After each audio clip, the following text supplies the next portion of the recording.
The coffee machine used to make a sound like a small jet engine spooling up, and I used to love that sound. It meant a fresh pot, dark and bitter, the kind that could strip paint if you let it sit too long. My old boss, the man who built this company with his bare hands and a second mortgage on his house, believed that good coffee was a form of respect. He used to say that if you're going to ask people to stand on a factory floor at 6 a.m, or close out a 7-figure receivables ledger at midnight, the least you owe them is coffee that doesn't taste like punishment. Now the machine made a sound like a dying appliance wheezing its last breath, and what came out the other end looked like runoff from a construction site. I stood there in the break room watching brown liquid drip into a paper cup, and I thought, not for the first time, that this coffee was the perfect metaphor for what had happened to Ironclad Fabrication Holdings in the last 8 months. My name is Margaret Delaney. Everyone calls me Meg.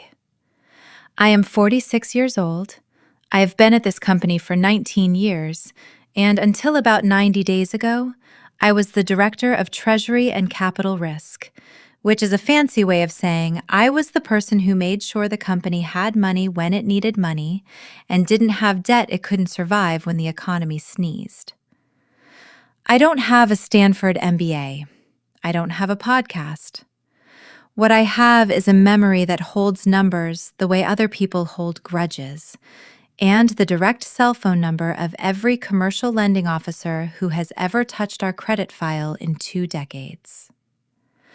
I started as a junior accounts clerk the summer after my daughter was born, back when Ironclad was a single fabrication shop on the edge of Pittsburgh, 40 employees, 1 crane, and a founder named Walter Callahan, who used to eat lunch standing up at the same folding table as the welders.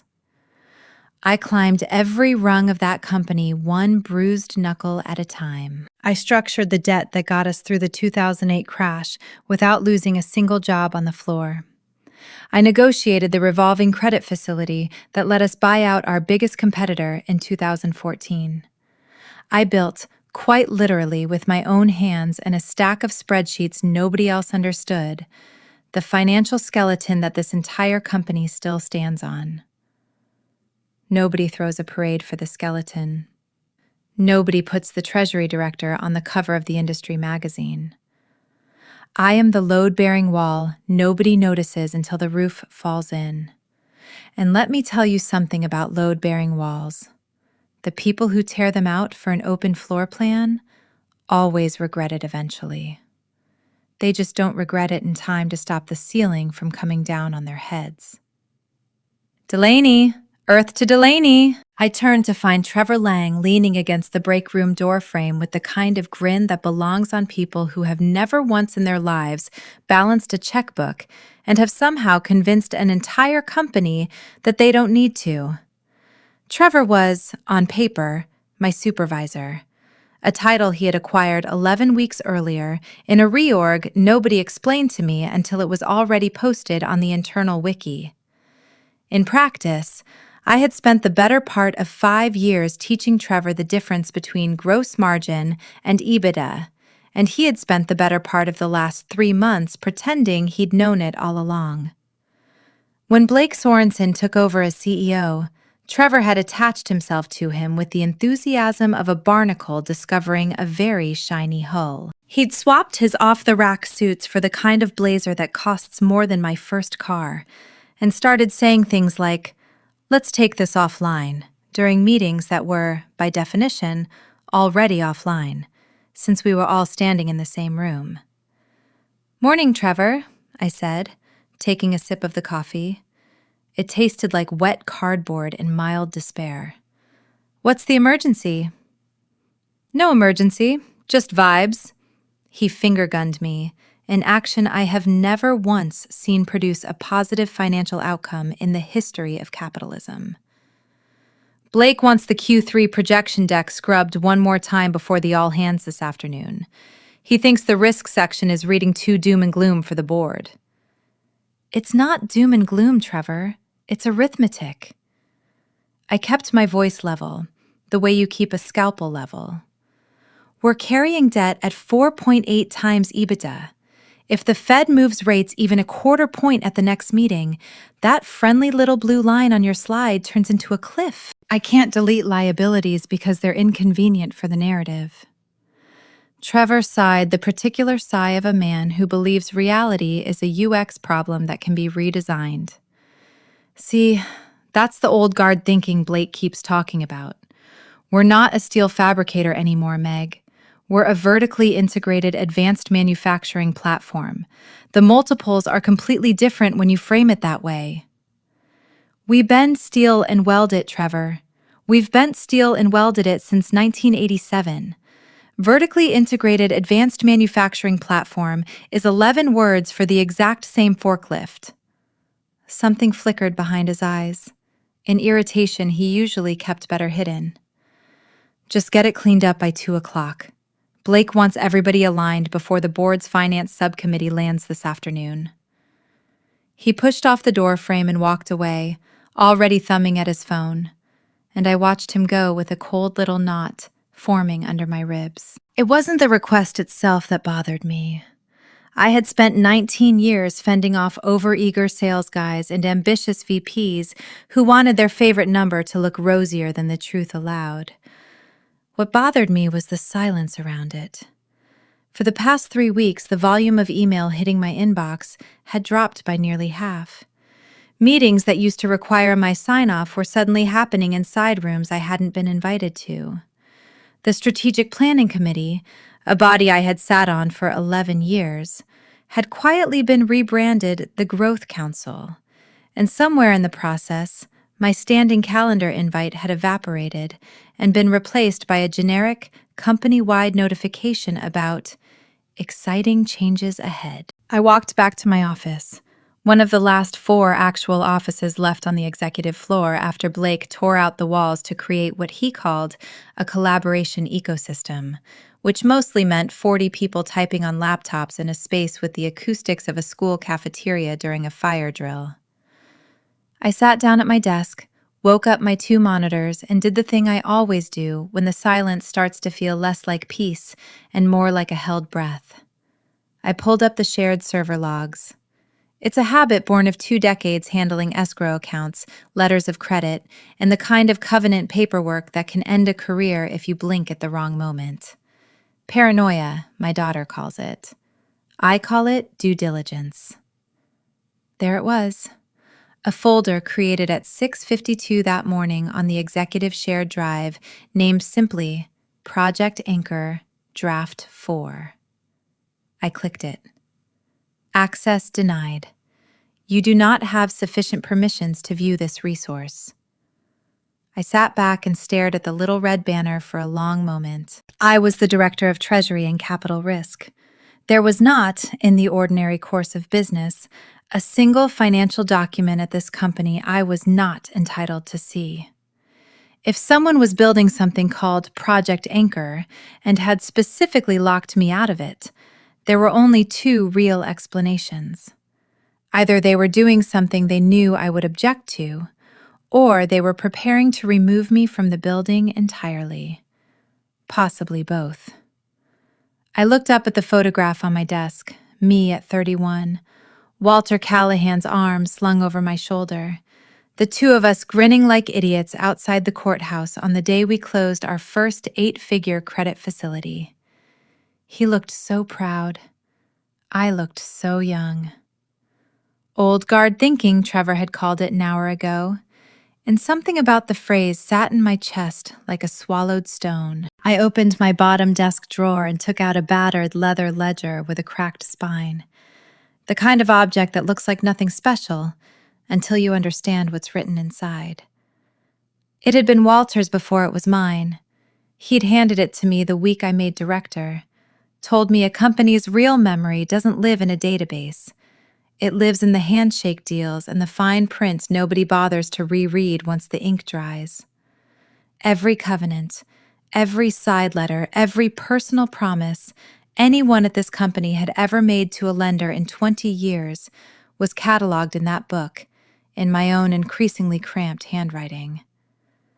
I flipped to the back, to a section labeled 2019 Recapitalization, Meridian Trust, and let my eyes travel down a paragraph I already knew by heart. I needed to see it in ink to slow the pounding in my chest. Section 9.4, Key Employee Covenant. A slow, cold smile started somewhere behind my sternum and worked its way up to my mouth. They thought I was furniture. They thought I was a middle-aged woman with a spreadsheet habit who didn't understand the future. They thought they could simply delete me the way you delete an outdated line of code. If you're the kind of person who enjoys watching that particular kind of assumption blow up in someone's face, and judging by the fact that you're still here, I'm guessing you are, do me a favor and hit subscribe, because this story gets a great deal more satisfying before it's finished. But we're not there yet. Right now, it's 9:40 in the morning. The all-hands meeting is in 4 hours, and none of them have the faintest idea what's coming. I closed the ledger, locked the drawer, and opened my laptop. I didn't type an email to Trevor. I didn't type one to Blake. I opened a blank message to Patricia Ruiz, Executive Vice President of Commercial Lending at Meridian Trust, the woman who had personally underwritten every credit facility this company had taken out for the last 11 years. Subject line, catching up. I didn't send it. I saved it to drafts. I wanted to see how they played their hand first. I wanted, as my grandmother used to say, to see the whites of their eyes. Outside my glass wall, the open floor buzzed with the bright, oblivious energy of people who had never once had to explain to a bank why a covenant had been breached. They were talking about a launch party for some app nobody outside this building would ever use. They didn't hear the structural groan underneath the noise. I did. I'd built the hull. And if they were determined to throw the captain overboard, they were about to discover, the hard way, that I was the only one on this ship who actually knew how to keep it afloat. The town hall auditorium was kept at a temperature that could preserve a corpse. That was another one of Blake's innovations. 66 degrees, always, because he'd read some productivity newsletter claiming cold rooms sharpen cognitive performance. To me, it just felt like the inside of a meat locker with better lighting.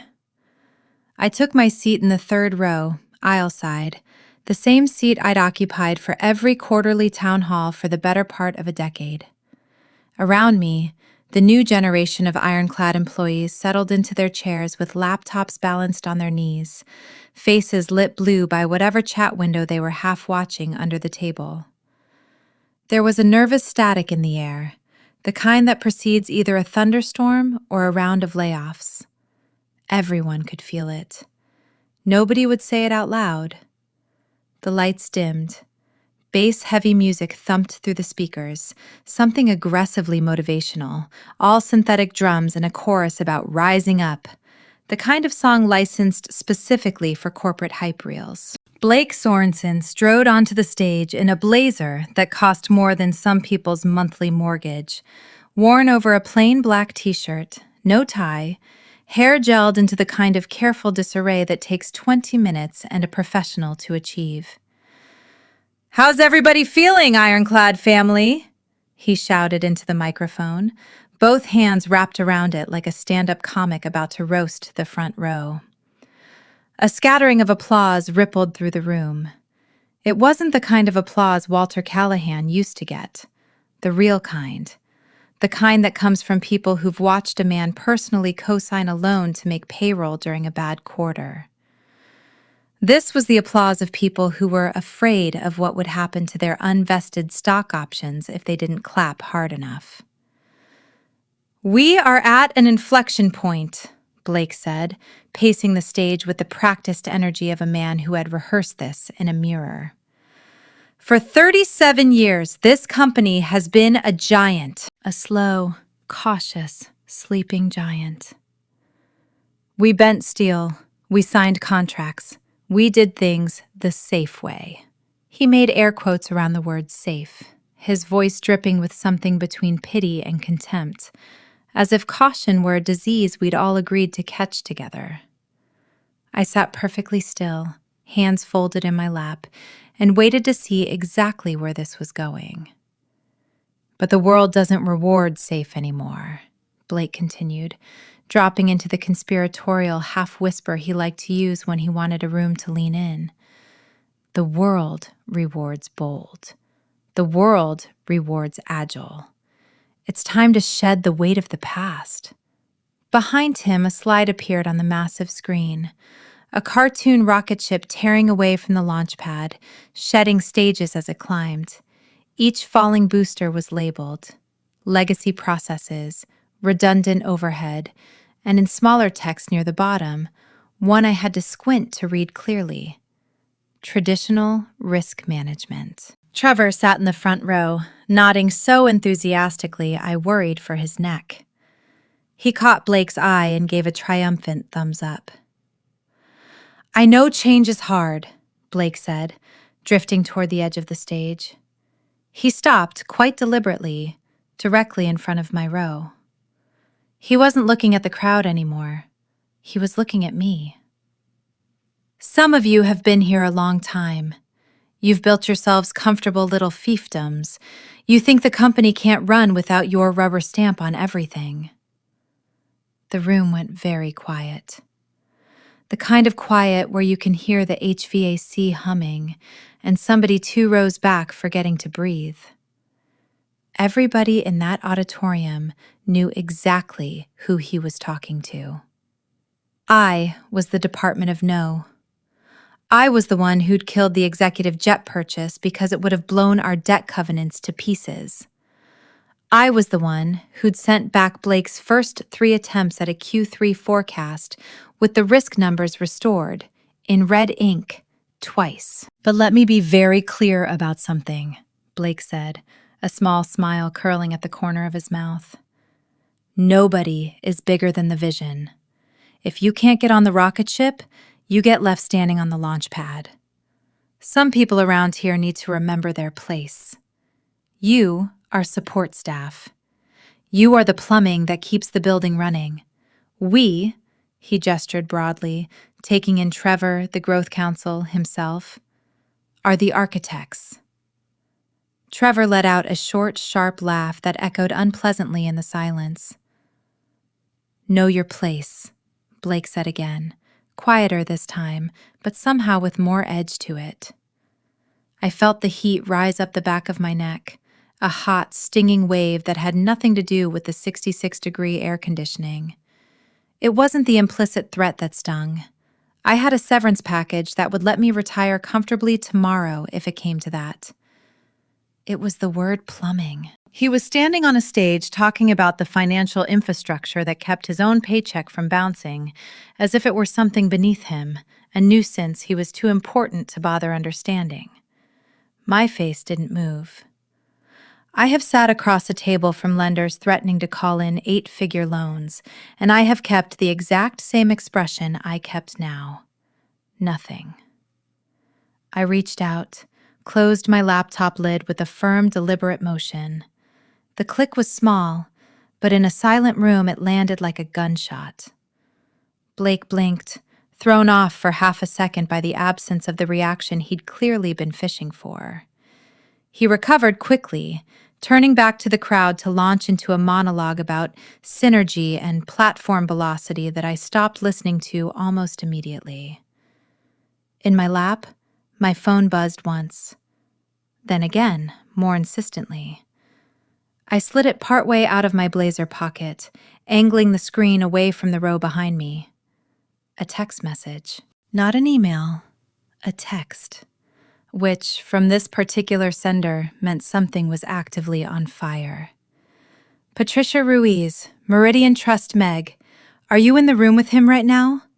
My compliance desk just flagged a draw request for $42 million on the revolver. Signature protocol looks wrong. Call me the second you're free." My heart did something strange. Stopped. Then restarted with a slow, heavy thud that I could feel in my throat. $42 million. Our entire liquidity cushion. and a signature that Patricia's own risk desk had flagged as wrong, which in banker language means someone had tried to fake or bypass an authorization that wasn't theirs to use. I looked up at the stage. Blake was gesturing at a chart that climbed up and to the right, with total disregard for the actual shape of our balance sheet. He looked like a man who believed he was already a legend. He had just stood in front of 300 employees and publicly demoted the only person in the building who could keep him out of a federal courtroom. Know your place, I thought, and felt something in my chest go very cold and very still. I stood up. Blake stopped mid-sentence, one hand still raised toward the rocket ship on the screen behind him. Going somewhere, Meg? We're just getting to the good part. Restroom, I said, my voice perfectly level, carrying just far enough. Unless I need a permission slip for that, too. A nervous ripple of laughter moved through the crowd. Blake's jaw tightened almost imperceptibly. Don't take too long, he said. You might miss the future.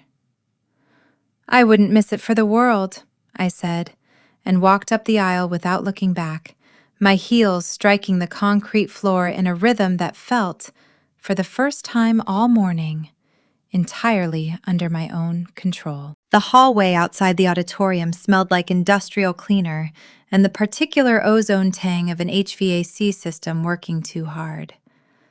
I walked to the floor-to-ceiling window at the end of the corridor and looked down at the traffic crawling along the boulevard. The cars reduced to the size of toys.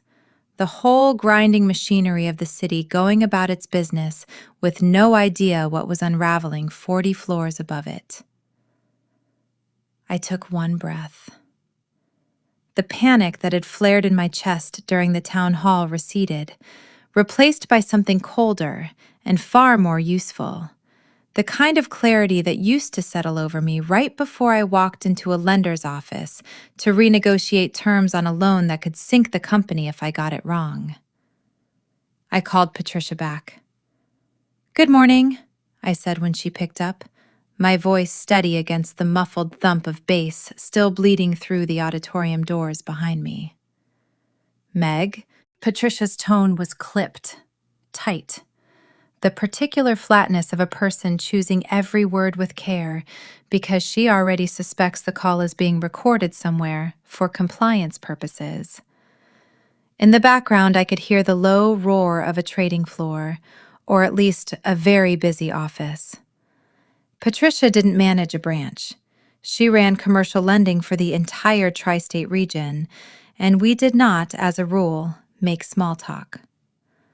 I've got a draw request in front of me, $42 million, initiated at 9:12 this morning by somebody named Blake Sorensen, tagged as funding for a, quote, strategic acquisition in Southeast Asia.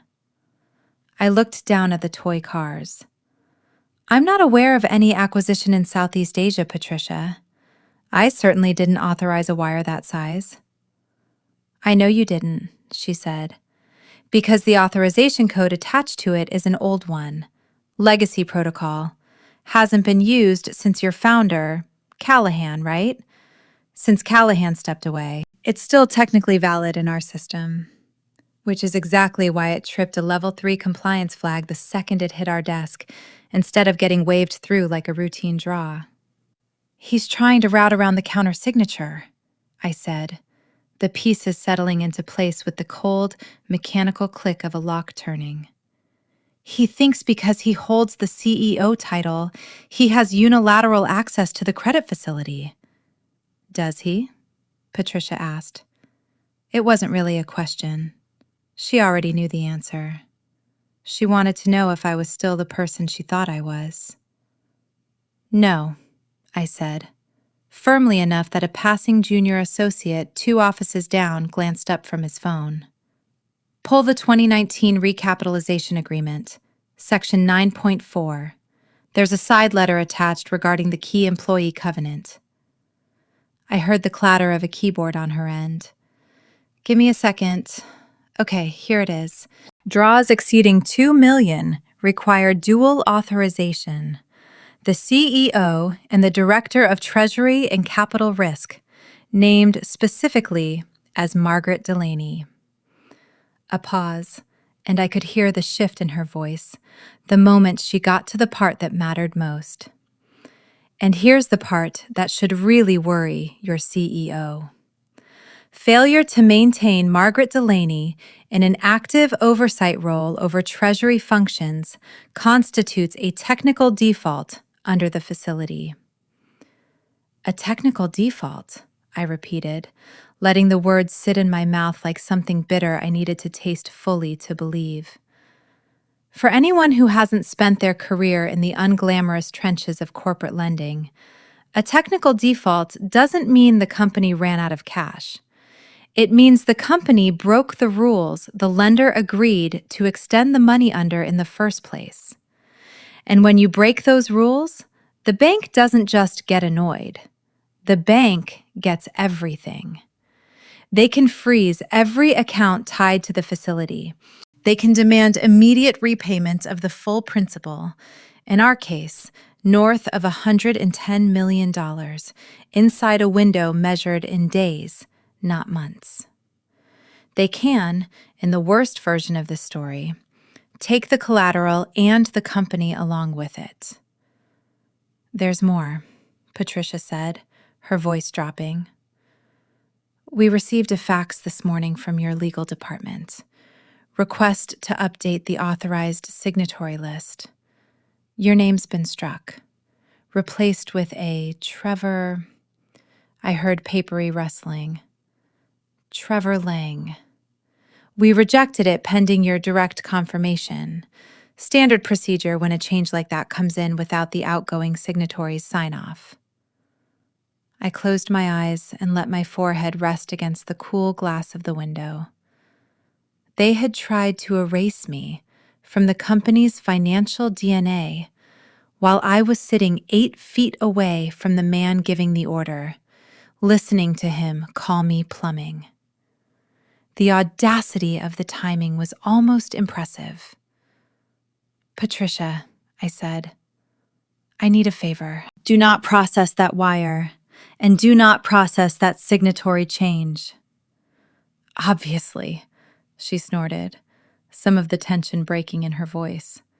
I'm not wiring $42 million to a man in a $2,000 blazer without your explicit sign-off. And the signatory change is already sitting in a folder marked pending review, which around here is corporate for the trash. As far as Meridian's concerned, we made a deal with Walter Callahan a long time ago. We bet on the jockey, not the horse. You're the jockey, Meg. Thank you. Meg. A pause, weightier this time. If he pushes this, and something tells me a man who tried to route around dual authorization on a level 3 flagged wire is going to push this, he's going to hit a wall. A very hard, very expensive wall. Good, I said. Let him hit it. What do you want me to do in the meantime? I looked at my own reflection, ghosted over the skyline in the glass. I looked tired. I looked 46. I looked, for just a second, like plumbing. But plumbing is what keeps a building from flooding, and without it, everything upstairs eventually drowns. Hold the line, I said. He's going to call you. He's going to threaten to move the relationship to another bank. Let him think the system glitched. I need him to understand, in a very visceral way, that his rocket ship doesn't have any fuel unless I personally sign off on the tank. Patricia laughed, short and sharp. With your leverage ratio, nobody's touching this credit stack without your name on the oversight covenant. You're the only reason we haven't already called this loan on general principle, frankly. I know. I'll put a hold on the revolver, she said. I'll flag it as a compliance review internally. Sounds scarier than a system error. Perfect. And Meg? Her voice had gone quiet, almost gentle. Watch yourself. If he's trying to move that kind of cash this fast and this recklessly, whatever's actually going on with his liquidity is worse than what's showing up in your public numbers. Men don't try to route around a dual signature covenant on a Tuesday morning unless they're desperate. I know that too, I said. That's why I'm going back to my desk. I've got some old systems to dust off. I hung up. The hallway felt different now. Not empty so much as charged, the air itself holding its breath. Behind the auditorium doors, muffled applause rose and fell. Blake had probably just unveiled a new logo, or a new mission statement, or some other piece of expensive theater. I didn't go back inside. I turned toward the elevator bank instead. I wasn't going to spend the next 4 hours listening to a man explain the future to a room full of people whose 401s he was quietly gambling with. I had a company's lifeblood to go protect, and I intended to do it the only way I actually knew how. Quietly, thoroughly, and with the kind of precision that leaves absolutely no room for a good lawyer to call it sabotage. The executive floor was a ghost town. Everyone who mattered was still down in the auditorium, drinking whatever Blake was serving. The silence up there was absolute, except for the hum of the air handlers and, 3 blocks over, the distant wail of a fire truck working its way through traffic.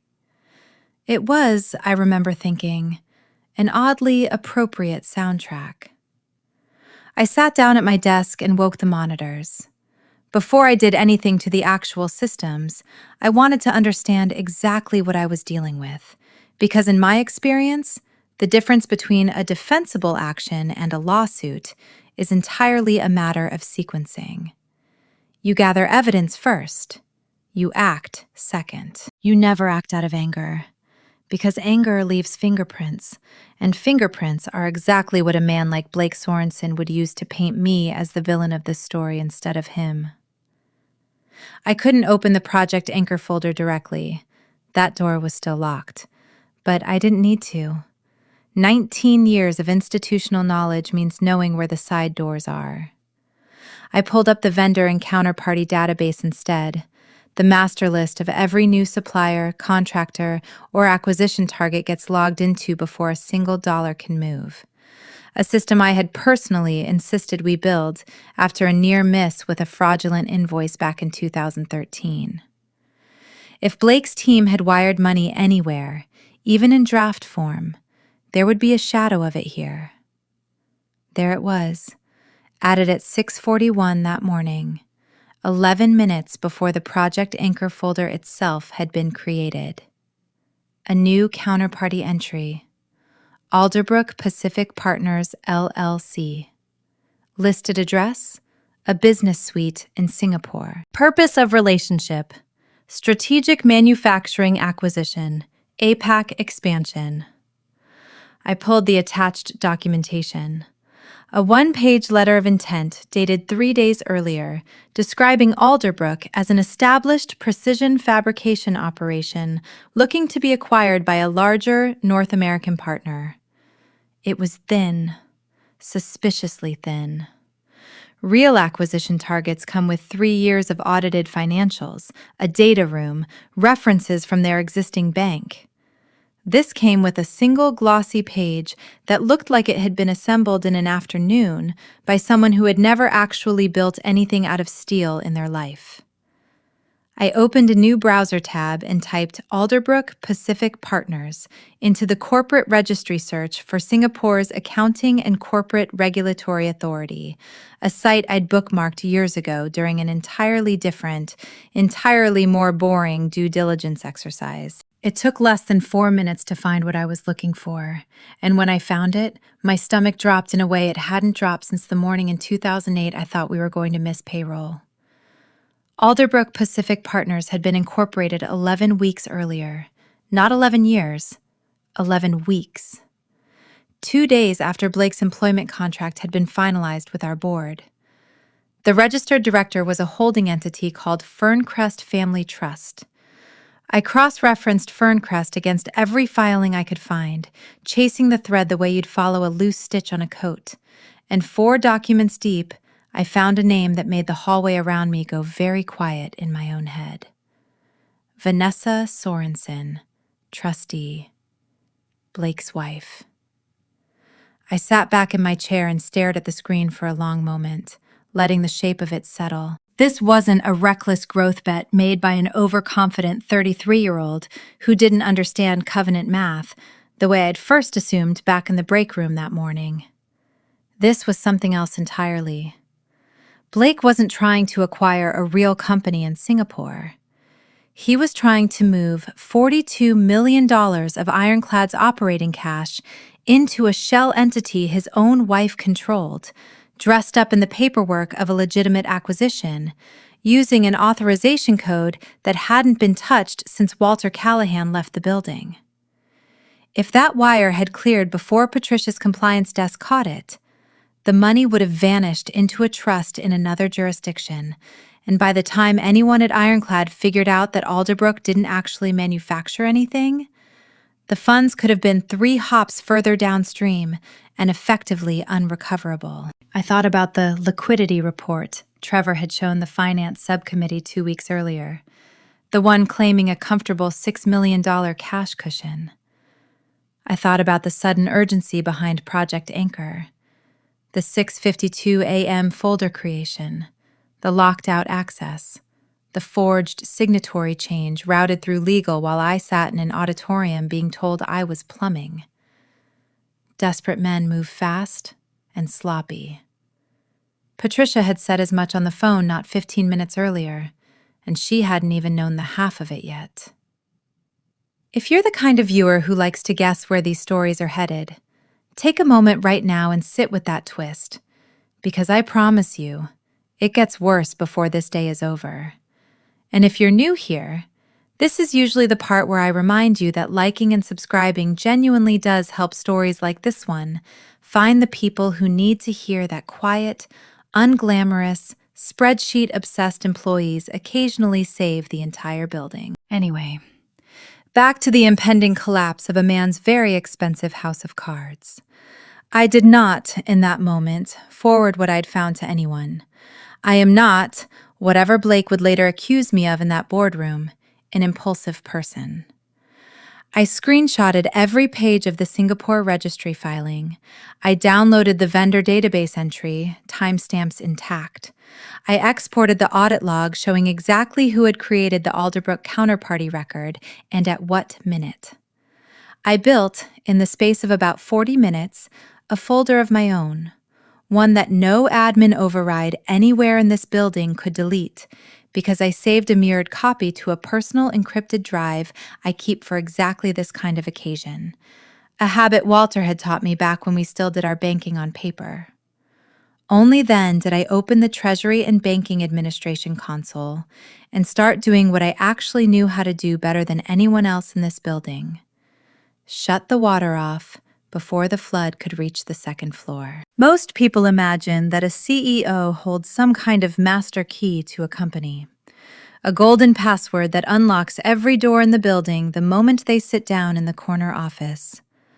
In reality, modern corporate governance is a lattice of permissions, approval tiers, and segregation of duty rules, most of which exist specifically because some CEO somewhere, at some point in history, tried to do exactly what Blake was trying to do to us right now. Blake had the title. I had the admin rights to the Treasury module, because I had built that module from scratch a decade earlier when we migrated off the ancient green screen system Walter's father had installed sometime during the Reagan administration. I navigated to user management, then executive roles. There was Blake's profile. Full read-write access, level 5 approval authority, the kind of clearance that lets you move real money with a click. There was Trevor's, a notch below at level 4. I didn't delete either one. Deleting access is the kind of move a plaintiff's attorney loves to put on a slide in front of a jury. It looks like sabotage, even when it isn't. I wasn't going to hand them a gift like that. Instead, I did something far more surgical. I enforced the rules that were already supposed to be there. I opened global compliance settings and checked a box that had somehow, sometime in the last 3 months, been quietly unchecked. Enforce strict segregation of duties. SOSEX Section 404.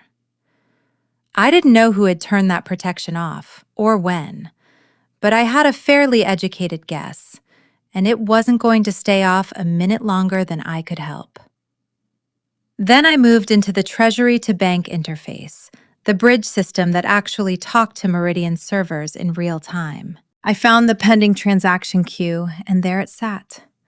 The Alderbrook wire, $42 million, parked in a pending bank acknowledgement state, patiently waiting for a green light that was never, ever going to come from my side of the fence. I pulled the audit trail. Initiated B. Sorensen 912. Approved T. Lang 913. Dual authorization. Technically satisfied, 1 minute apart. Except for the small detail that neither man appearing on that trail had any legal authority to grant it without me. I opened the approval hierarchy configuration and added a hard-coded condition to any capital movement exceeding $2 million.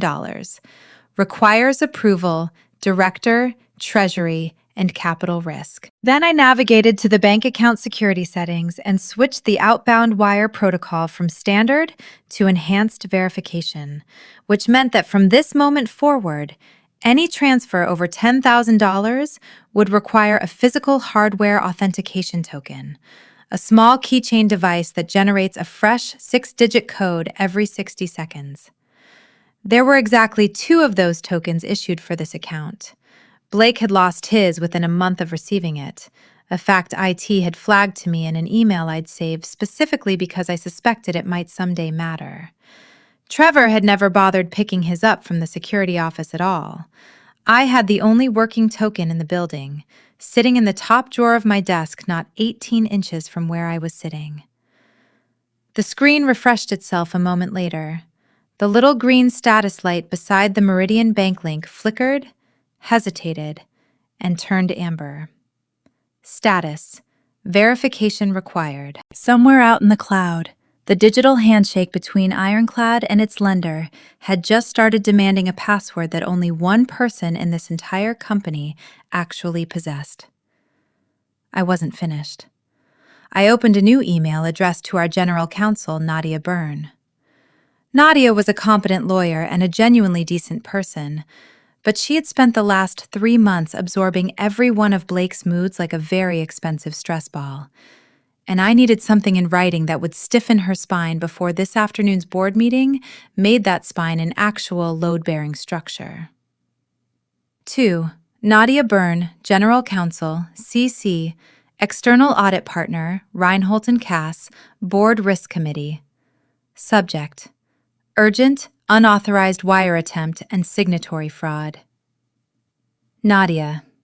This morning, I identified an attempt to draw the full balance of the company's revolving credit facility, $42 million, for a purported acquisition of a Singapore-based entity, Alderbrook Pacific Partners, LLC, incorporated 11 weeks ago and beneficially connected to a trust in which the CEO's spouse serves as trustee. The transaction lacks board authorization, a certified solvency opinion, and the required dual signatures specified under Section 9.4 of our 2019 credit agreement. I have also identified a fraudulent request to remove me from the bank's signatory list, filed through this office without my knowledge or consent. I have placed a compliance hold on all Treasury functions to prevent an event of default and preserve the company's standing with our lender. Please advise the board and audit committee that any material alteration to signatory authority without lender consent triggers immediate repayment provisions under our facility. Regards, Margaret Delaney. My cursor hovered over send for a long moment. Copying the external auditors was, in the language of my profession, the nuclear option. Once an outside auditor knows something, it cannot be quietly buried, cannot be smoothed over in a hallway conversation, cannot be reframed by anyone as a misunderstanding between friends. It becomes, instantly and permanently, a material event that has to be disclosed and investigated. I looked at the clock. 11:41 in the morning. The town hall would be wrapping up in the next few minutes.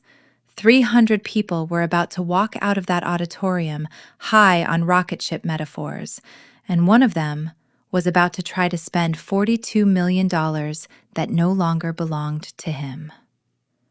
I clicked send. The soft whoosh of the email leaving my outbox felt, in that particular silent office, almost exactly like the sound of a blade coming down. Almost immediately, my instant messenger chimed. It was Gary from IT, a man I'd known since he was a summer intern who once accidentally rebooted the entire payroll server 2 days before Christmas bonuses went out. Hey Meg, getting some weird token mismatch alerts on the CEO's banking profile. You touched something? Running a routine security patch, Gary. Tell him to restart if he complains. Usually takes about 24 hours to fully propagate through the system. Got it. Will do. I leaned back in my chair, and for the first time all day, I let myself feel something close to satisfaction. The trap was set. The water was off. All that was left now was to wait, quite calmly, for the house upstairs to start catching fire. 30 minutes later, the executive floor had come roaring back to life. The Growth Council was gathering in the main boardroom, the one with the imported walnut table and the panoramic view that cost the company something like $11,000 a month in rent for the privilege of watching pigeons circle a parking structure. I hadn't been invited, obviously. But the boardroom has glass walls, and sound carries remarkably well through the return air vents if you happen to know which breakout chair to sit in, a fact I had discovered entirely by accident in 2017 and had quietly relied on ever since. I settled into the breakout nook just outside, a stack of vendor invoices in front of me that I was ostensibly reviewing, my pen moving in slow, deliberate circles while my ears tuned themselves to the particular frequency of an unfolding disaster. Through the glass, I could see Blake pacing at the head of the table, still riding the adrenaline of his own speech. Trevor was hunched over his laptop, cabling it to the projector, pulling up a deck titled Project Anchor, APAC Expansion Roadmap. The board's finance subcommittee sat along one side of the table, 3 men in gray suits who had flown in that morning specifically for this presentation. The kind of men who did not care one bit about disruption or agility. They cared about return on invested capital, and they had the tired, watchful expressions of men who had sat through 100 pitches exactly like this one, and lost money on at least a dozen of them. "Gentlemen," I heard Blake say, his voice muffled but audible through the vent. "What you saw downstairs was the vision. What Trevor's about to show you is the fuel. We're ready to move on the acquisition of Alderbrook Pacific in Singapore. The letter of intent is signed. The funding is secured." One of the finance men, a silver-haired veteran named Roy Ashcombe, who I happened to know had spent 30 years running treasury for a regional utility before joining our board, leaned forward with his glasses pushed low on his nose. "Secured how?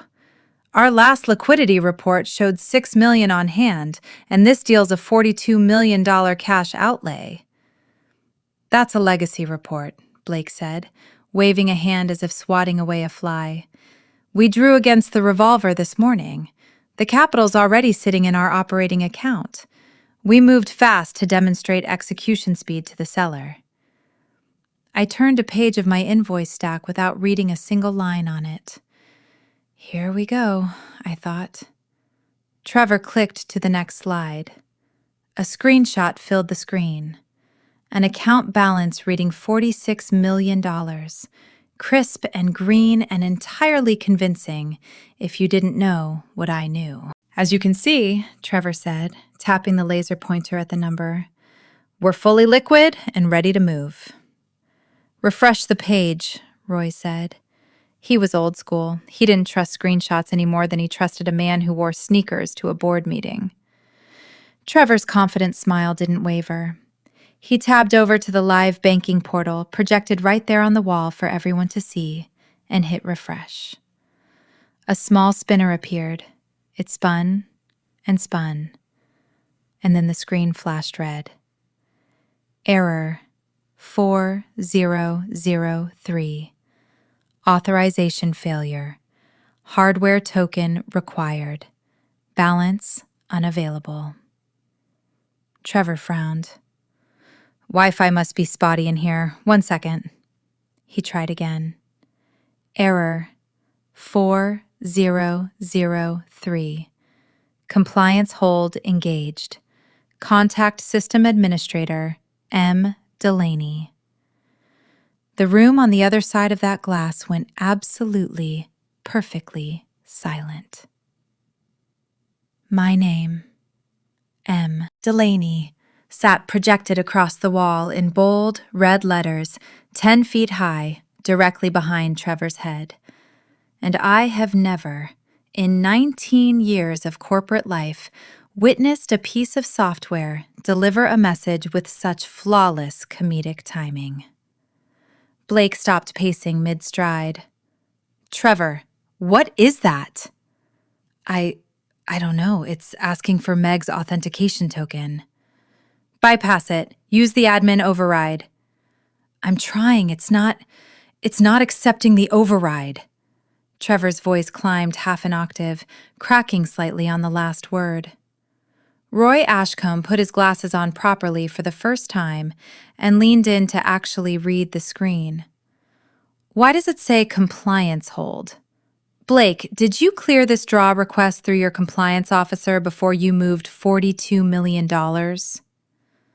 I am the compliance officer functionally, Blake said, slamming his palm flat against the table hard enough that I heard the crack of it through the vent. I'm the CEO of this company. That is not remotely how a credit covenant works, Roy said, his voice dropping into the particular flat, dangerous register men like him reserve for the moment they realize they're being lied to. He pulled out his phone. I'm calling the bank myself. I watched Blake's face drain of color even through the imperfect angle of the glass. He lunged for his own phone and started dialing, and I knew, with total certainty, exactly whose number he was calling. My desk phone rang, faint and distant from the breakout nook. I let it ring. 1, 2, 3. Through the glass, I watched Blake's eyes lift, scan the open floor, and land on me, sitting perfectly calm, highlighter in hand, marking a line on an invoice I wasn't actually reading. I didn't look up. I let the call roll to voicemail. A moment later, Blake's cell rang instead, and I watched him snatch it up, relief flooding his face for the half second before he actually started listening. Patricia, finally, listen. Your system's glitching. We're in a board meeting. I need... He stopped talking. He listened, and I watched his entire posture collapse in slow motion. The way a building looks in the half second before it folds in on itself during a controlled demolition. His shoulders dropped. His chin sank toward his chest. Patricia was giving him the technical default speech. I recognized the exact moment it landed because I delivered some version of that same speech to a dozen nervous executives over the years myself. Blake lowered the phone slowly. He looked at Roy. He looked at Trevor. Then, very slowly, he turned his head and looked straight through the glass wall directly at me. I looked back. I didn't smile. I didn't wave. I simply held his gaze with the same flat, unreadable expression I'd worn during his little speech about plumbing that morning. A piece of infrastructure that had, without warning, decided to stop flowing. Inside the boardroom, Roy Ashcombe stood up and began buttoning his jacket.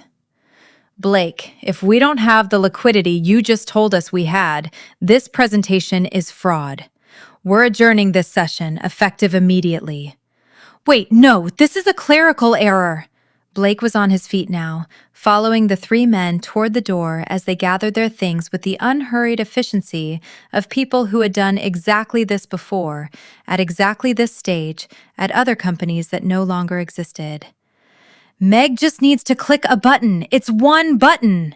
Then go get her to click it, Roy said without breaking stride. Or we're having a very different conversation with this board by end of day. Blake stormed out of the room. He was coming for me. And for the first time since I'd sat down in that breakout chair, I closed my pen and allowed myself a very small, very private smile. Before Blake could cross the 30 feet of open floor between the boardroom and my desk, my email chimed with a priority notification. A personal address, one I would have recognized in my sleep after 19 years. wcallahan.ranch@gmail.com.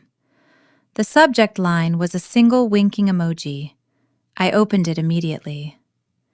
Meg, Patricia tells me there was some excitement over at the bank this morning. Said you handled it exactly the way I'd have hoped. Good girl. Funny thing, I'm starting something new next month.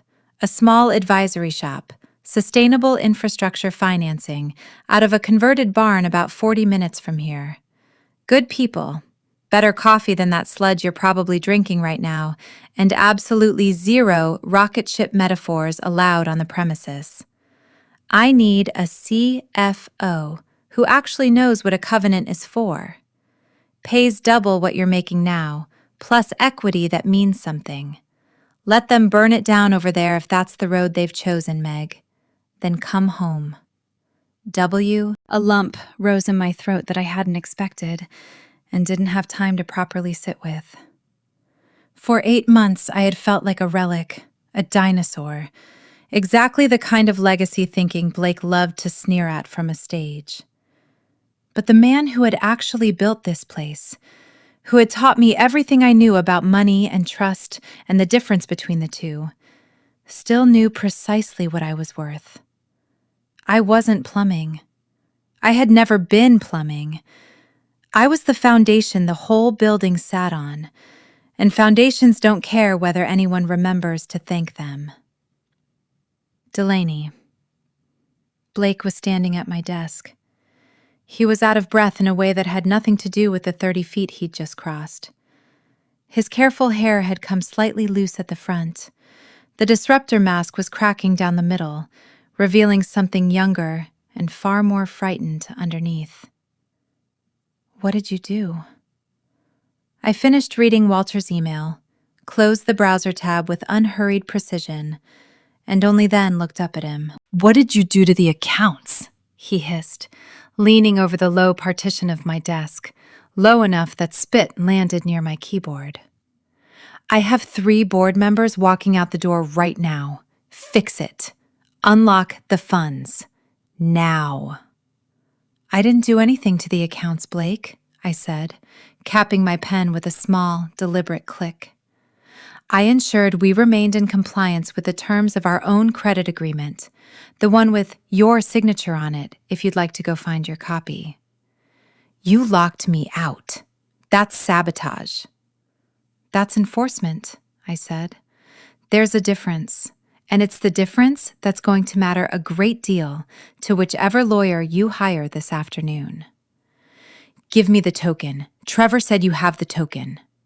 His voice was climbing now, sharp enough that heads were turning across the open floor, the pretense of collaborative energy replaced by the older, more honest energy of people watching a car crash unfold in real time.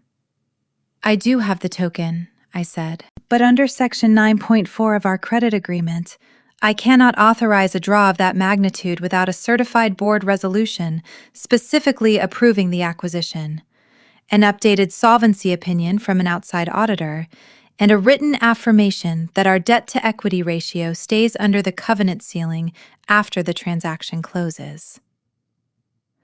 I picked up a printed page from my invoice stack, one I'd tucked in there earlier for exactly this moment. According to the leverage math on Trevor's own slide, this acquisition pushes us to 5.1 times EBITDA. If I release that wire, I'm not helping you. I'm committing bank fraud alongside you. I don't care about your ratios, Blake shouted. People were openly staring now. Even the open-plan floor, with its cafeteria acoustics, had gone strangely quiet, the way a schoolyard goes quiet right before a fight. I am the CEO of this company. I am giving you a direct order. And I am the officer this bank named as fiduciary guarantor on their loan, I said, letting my own voice rise just enough to carry, no further. My legal duty runs to the solvency of this company, not to your ego, and not, frankly, to a shell company registered in Singapore 11 weeks ago that happens to be controlled by your wife's family trust. The floor didn't just go quiet. It went dead silent. Somewhere behind Blake, I saw Trevor freeze halfway through crossing the open space toward us, his mouth partway open on whatever he'd been about to say. Blake's face went the color of old drywall. That's not... How do you... I do my homework, I said simply. I always have. It's a character flaw of mine. Ask anyone. You're fired, Blake said, and his voice cracked slightly right in the middle of the sentence, the fear leaking through despite his best efforts. You are done. Pack your things and get out of my building. Trevor, call security, revoke her badge access. I want her out in 10 minutes. I stood up slowly, unhurried, and picked up my purse from the drawer beside my knee. You can fire me, I said. That doesn't change what's written on the bank's signature card, and it certainly doesn't erase Section 9.4. In fact, if you terminate my employment right now, in this exact moment, Clause 9.4, quote, key employee provision triggers automatically. The entire loan balance becomes due in full within 24 hours. I let that land, watching the particular shade of gray his face turned as the arithmetic worked its way through him. So go ahead, Blake. Fire me. Make my morning. You'll be presiding over a bankrupt company by tomorrow's lunch hour, and I genuinely do not say that to be cruel. I say it because it happens to be true. And you'd know that too if you'd read the document you signed instead of asking Trevor to summarize it for you in a hallway. Blake froze completely. He knew, with total certainty, that I wasn't bluffing. The particular stillness of a man doing math he desperately doesn't want to be doing settled over his face. He turned toward Trevor, some last flicker of hope that his supposed ally might have a way out of this.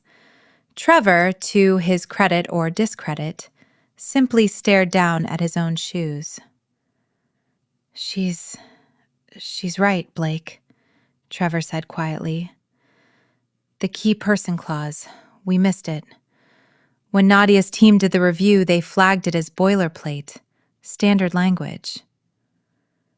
You told me it was boilerplate, Blake said, and for just a moment his voice had lost all its rehearsed confidence, sounding instead like a very young man who had made a very large mistake and only just now understood the shape of it. I thought it was, Trevor said, small and miserable. I picked up my purse fully now. I'm going to take an early lunch, I said, looking between the two of them. I'd suggest you use the time to prepare a very good explanation for the board about why the CEO of this company just tried to route $42 million of shareholder money into a shell entity controlled by his own spouse. I turned and walked toward the elevator bank without a backward glance, though I could feel the eyes of the entire executive floor tracking me the whole way there. I pressed the call button. I waited. The doors opened. As they slid shut in front of me, I caught one last glimpse of Blake standing exactly where I'd left him, frozen and pale. A captain who had just discovered his ship was made of paper the moment the water actually rose. I did not, in fact, go anywhere near the cafeteria for lunch. I walked out of the ironclad tower, crossed the street, and ducked into a small independent coffee shop I'd been quietly loyal to for years. The kind of place with a barista who actually dials in her espresso shots, and a chalkboard menu instead of a corporate app you have to download to order a latte. I sat by the window with a flat white that tasted, after a morning of break room sludge, like something close to redemption. And I watched the ironclad building from across the street, the way you might watch a house you know is about to catch fire. My phone had turned into something closer to a small, angry hive. 7 missed calls from Nadia in legal, her voicemails growing progressively more panicked with each one. The third had actual tears audible in it. The 5th was almost entirely composed of the phrase, "Please call me back," repeated at different volumes. 3 missed calls from Trevor, none of which I intended to return. Not yet. 0 calls from Blake, which told me nearly everything I needed to know about where his priorities actually sat in a crisis. A man who spends a morning threatening the person who could save him doesn't suddenly remember how to ask nicely once the walls start closing in. One email, however, made my stomach tighten in a way none of the missed calls had managed. It was from the chairman of the board, a man named Harold Voss, who had spent 40 years running a steel distribution empire before joining Ironclad's board as an independent director, and whose emails were, without exception, exactly as long as they needed to be, and not one word longer. Subject: Emergency Session, 2 p.m. To Blake Sorensen, Board of Directors, CC, Margaret Delaney, Nadia Byrne. Board convening at 2 p.m. in the executive conference room to review the covenant status of the Meridian Credit Facility and the events of this morning. Attendance mandatory for all named parties. HV. 2 words in that subject line did more work than an entire paragraph could have. Emergency session. Harold Voss did not call emergency sessions for clerical errors. He had called exactly one in the 11 years I'd known him. The week a competitor's warehouse fire nearly took out a third of our supply chain. And that meeting had lasted 4 hours and ended with 2 executives quietly no longer working at the company by Friday. I sipped my coffee and let myself, for just a moment, feel the full weight of the morning settle onto my shoulders. Not fear, exactly. Something closer to the particular gravity that comes right before you step onto a stage you've rehearsed for your entire career, without knowing it was the actual performance the whole time. My phone buzzed once more. A text, this time. Walter Callahan. "Coffee's warm out here whenever you're ready. Desk's already got your name on the door. Go finish what you're doing first." I raised you better than to leave a job half done. I smiled, alone at my little table by the window, and typed back a single line. Meg, on my way. Give me until this afternoon. At 1:45, I finished the last of my flat white, left a tip that was probably a little too generous, and walked back across the street into the lobby of the ironclad tower. The security guard at the front desk, a man named Ray, who'd been checking badges in that lobby for nearly as long as I'd been working upstairs, gave me a slow nod as I approached. "They're running around up there like the building's on fire, Ms. Delaney," he said, not quite hiding the amusement in his voice. What in the world did you do? Just cleared a clog in the plumbing, Ray, I said, and for the first time all day, the word didn't sting at all coming out of my own mouth. It felt, instead, like something I was choosing to reclaim. He laughed, a short, genuine sound, and waved me through toward the elevator bank.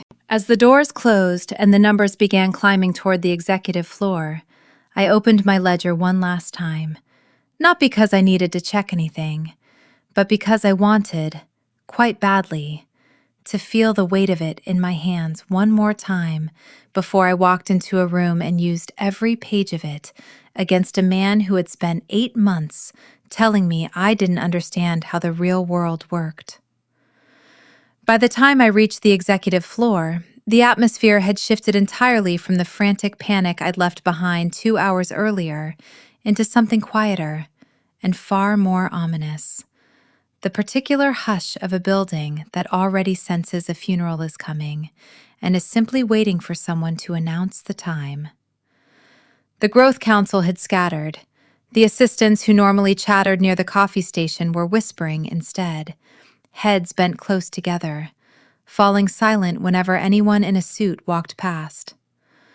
The boardroom door stood open. Inside, the full board had assembled, some in person around the walnut table, others dialed in on the enormous screen mounted on the far wall, their faces tiled into neat little rectangles like a very somber game show. Blake sat at what should have been the head of the table, but had somehow in the space of 2 hours come to look less like a throne and more like a witness stand. Trevor had folded himself into a chair against the side wall, doing his level best to become furniture. When I walked in, every conversation in the room stopped at once. Ms. Delaney.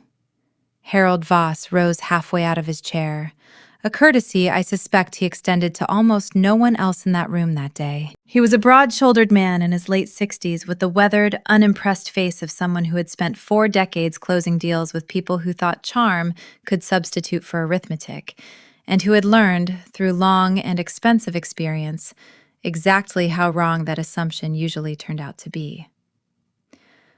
"Thank you for joining us. Please, sit." He gestured to the chair directly across from Blake. I sat and set my ledger down on the table in front of me with a soft, deliberate thud that somehow carried more weight in that silent room than a slammed door would have. "We have received formal notice from Meridian Trust," Harold said, holding up a single printed page, stating that an irregular transaction was attempted this morning, and that as a result, the bank has placed a compliance freeze on our entire credit facility pending a full audit of our governance controls. He looked, very deliberately, at Blake. "Mr. Sorensen has explained this to us as a misunderstanding, a technical glitch caused by Ms. Delaney's, and I quote, refusal to update a security credential." His eyes moved to me. "Is that an accurate account of this morning's events, in your view?" I did not answer immediately. I opened my ledger and smoothed the relevant page flat with the side of my hand, an old habit, a small ritual that had steadied my nerves in boardrooms far more hostile than this one. "Mr. Voss," I said, "this morning at 6:41, an entry was made in our vendor system for a new counterparty, Alderbrook Pacific Partners, a shell entity incorporated in Singapore 11 weeks ago. At 9:12, Mr. Sorensen initiated a $42 million wire against our revolving credit facility to fund what was represented to this board's finance subcommittee as a strategic acquisition of that entity. The authorization code used to initiate that draw was an obsolete legacy credential, last active before our founder's departure. The dual approval attached to it came from Mr. Lang." I nodded briefly toward Trevor, who did not look up. "Who does not hold the authority required under Section 9.4 of our credit agreement to grant it. At the same time, a request was routed through legal, without my knowledge, to remove my name from the bank's authorized signatory list." I slid a folder across the table. the one I'd printed before leaving the building earlier that morning. This is the full audit trail. It shows Mr. Sorensen initiating the wire and Mr. Lang approving it 1 minute later. A direct violation of our segregation of duties controls under Sarbanes-Oxley. Harold Voss picked up the folder and flipped through it slowly, his face giving away exactly nothing. The room stayed silent, so I continued. I did not sabotage anything this morning, I said. I stopped the chief executive of this company from committing what would very likely be characterized by any competent federal prosecutor as bank fraud. Blake shot up out of his chair, the legs scraping hard against the hardwood floor. This is insubordination. I am trying to grow this company, and she's just a glorified accountant standing in the way of the future. Sit down, Blake, Harold said, his voice dropping to a flat, dangerous register that had nothing rehearsed about it at all. Blake stood there for a beat too long, jaw working, before finally sinking back into his chair. Ms. Delaney, Harold said, turning his full attention back to me, and I noticed something new in his expression now. Not quite respect, not quite fear, but some uneasy blend of the two.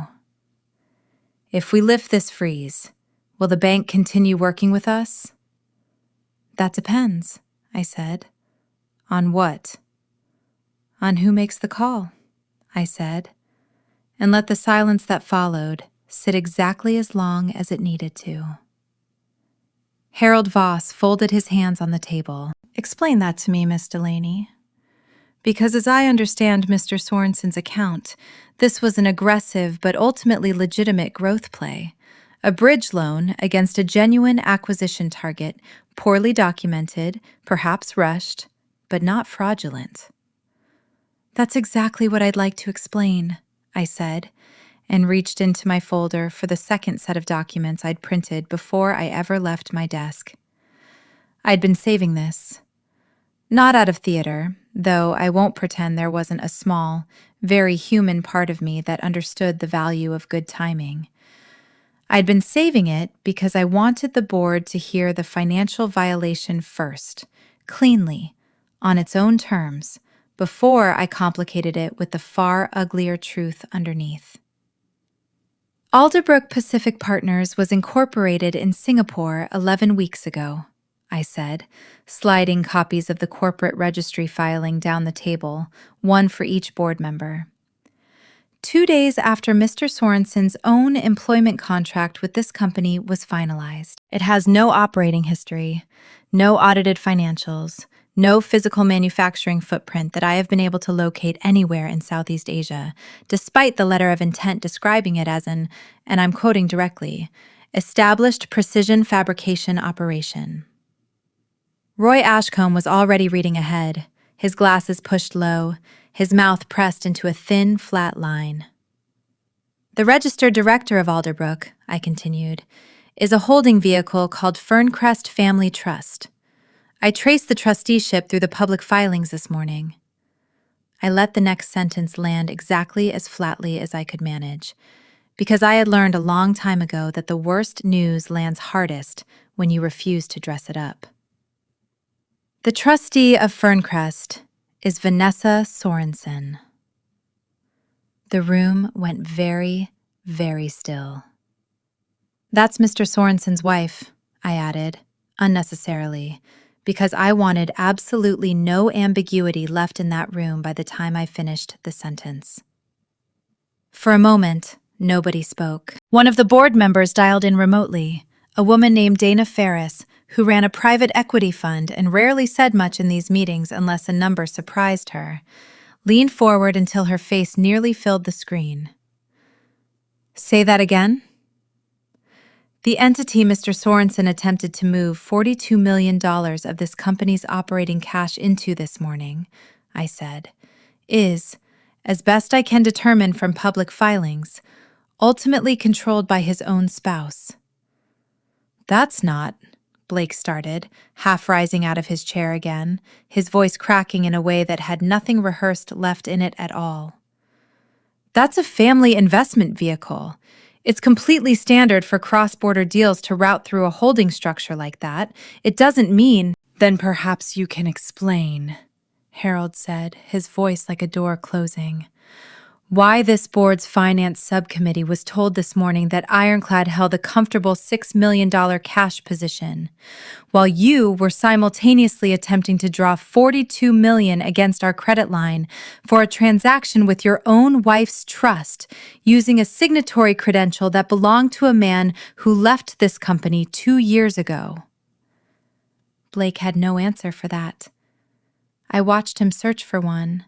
Watched the particular flailing of a man who has always talked his way out of every room he's ever needed to talk his way out of, discovering in real time that the room had finally stopped listening. I was going to fix it, Blake said, quieter now, some of the fight draining out of his voice. Once the deal closed, the revenue projections would have more than covered the draw. We'd have refinanced by Q4. It was a bridge, a short-term bridge. It wasn't a bridge, I said. A bridge connects two solid pieces of ground.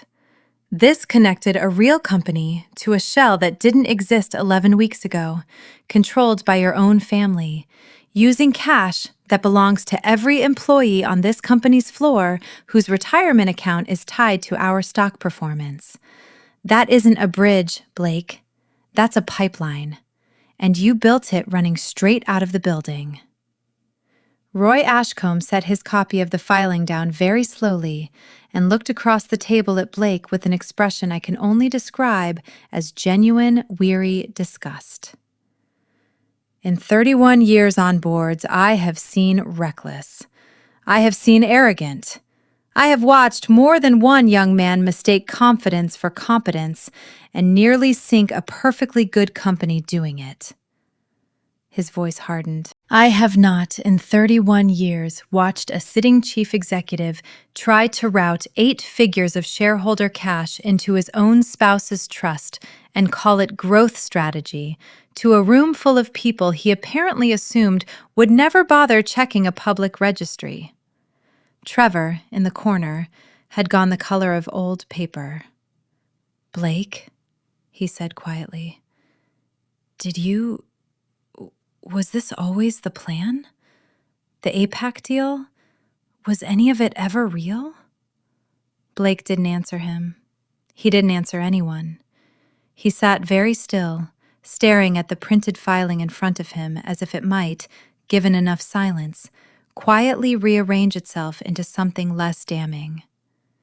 Harold Voss looked around the table, gathering a wordless consensus from every face in the room, dialed in or otherwise, before he spoke again. I think, he said, this board needs 10 minutes to confer privately. The board filed out to a smaller conference room down the hall, the kind of private, hushed departure that told me exactly what they were about to do. Call outside counsel. Calculate the cost of removing a sitting CEO versus the cost of keeping one, and decide which number frightened them less. That left the 3 of us behind in the big room, me, Blake, and Trevor, marooned together at a table built for 12, the silence between us thick enough to lean on. Blake spun his chair slowly to face me. His face had gone blotchy, the careful disruptor polish stripped away entirely, revealing something younger and rawer underneath. Not quite remorse, I thought. Closer to the particular panic of a man watching a very expensive magic trick fail in front of an audience that had already stopped applauding. You enjoyed this, he said quietly. Don't pretend you didn't. You've been waiting for a moment like this since the day I walked into this building. I didn't plan any of this, Blake, I said, checking my watch, mostly to give my hands something steady to do. You tried to rob a bank using your own wife's trust as the getaway car. I just noticed the alarm was already ringing and decided not to pretend I hadn't heard it. I was going to fix it, he said again, The same line he'd offered the board, except quieter now, almost pleading. Once the acquisition closed, the numbers would have worked. We'd have shown real growth by Q4, refinanced the whole facility on better terms. It was a bridge, not a theft. It wasn't a bridge, I said, and I could feel, underneath the calm I'd been carrying all day, something older and more personal rising to the surface. Do you know what a bridge actually is, Blake? I've built a few, metaphorically speaking, over 19 years here. A bridge connects two pieces of solid ground that already exist. What you built was a chute, straight out of this company's bank account into a trust with your wife's name on it. Dressed up in enough paperwork to survive a glance, but not enough to survive an actual look. You don't understand how the real world works, Blake said, shaking his head, and there was something almost pitying in the way he said it, as if he genuinely believed, even now, even with the filing sitting on the table in front of him, that I was the one who'd misunderstood something fundamental. You have to break things to build things. Everyone who's ever built anything real understood that. I've built things too, I said, and I let my voice drop, quiet and hard in a way I rarely allowed myself in a professional setting. Walter Callahan and I built this company on the idea that when you make a promise to a bank, or to an employee, or to a supplier who's waiting on a payment to make their own payroll, you keep it. That isn't old guard thinking, Blake. That's the only thing that has ever actually kept a company like this one alive longer than 18 months. You didn't break something to build something today. You just broke something. There's a difference. And I think somewhere underneath all of this, you already know it. Trevor, who had been sitting very still against the side wall, finally spoke, his voice small in a way I genuinely never heard from him before. Blake, was any of the Q3 numbers real? The ones you had me push me to smooth over? Was any of it, were we actually growing? Or was I just helping you paper over a hole the whole time? Blake didn't answer him either. He looked, instead, at the table, at his own hands, at anything that wasn't a human face. And in that silence, I understood something about Trevor I hadn't fully let myself consider before that moment. He was ambitious, and he was foolish. And he had absolutely climbed over people to get where he was sitting. But I didn't think, watching his face collapse in real time, that he had known the true shape of what he was helping build.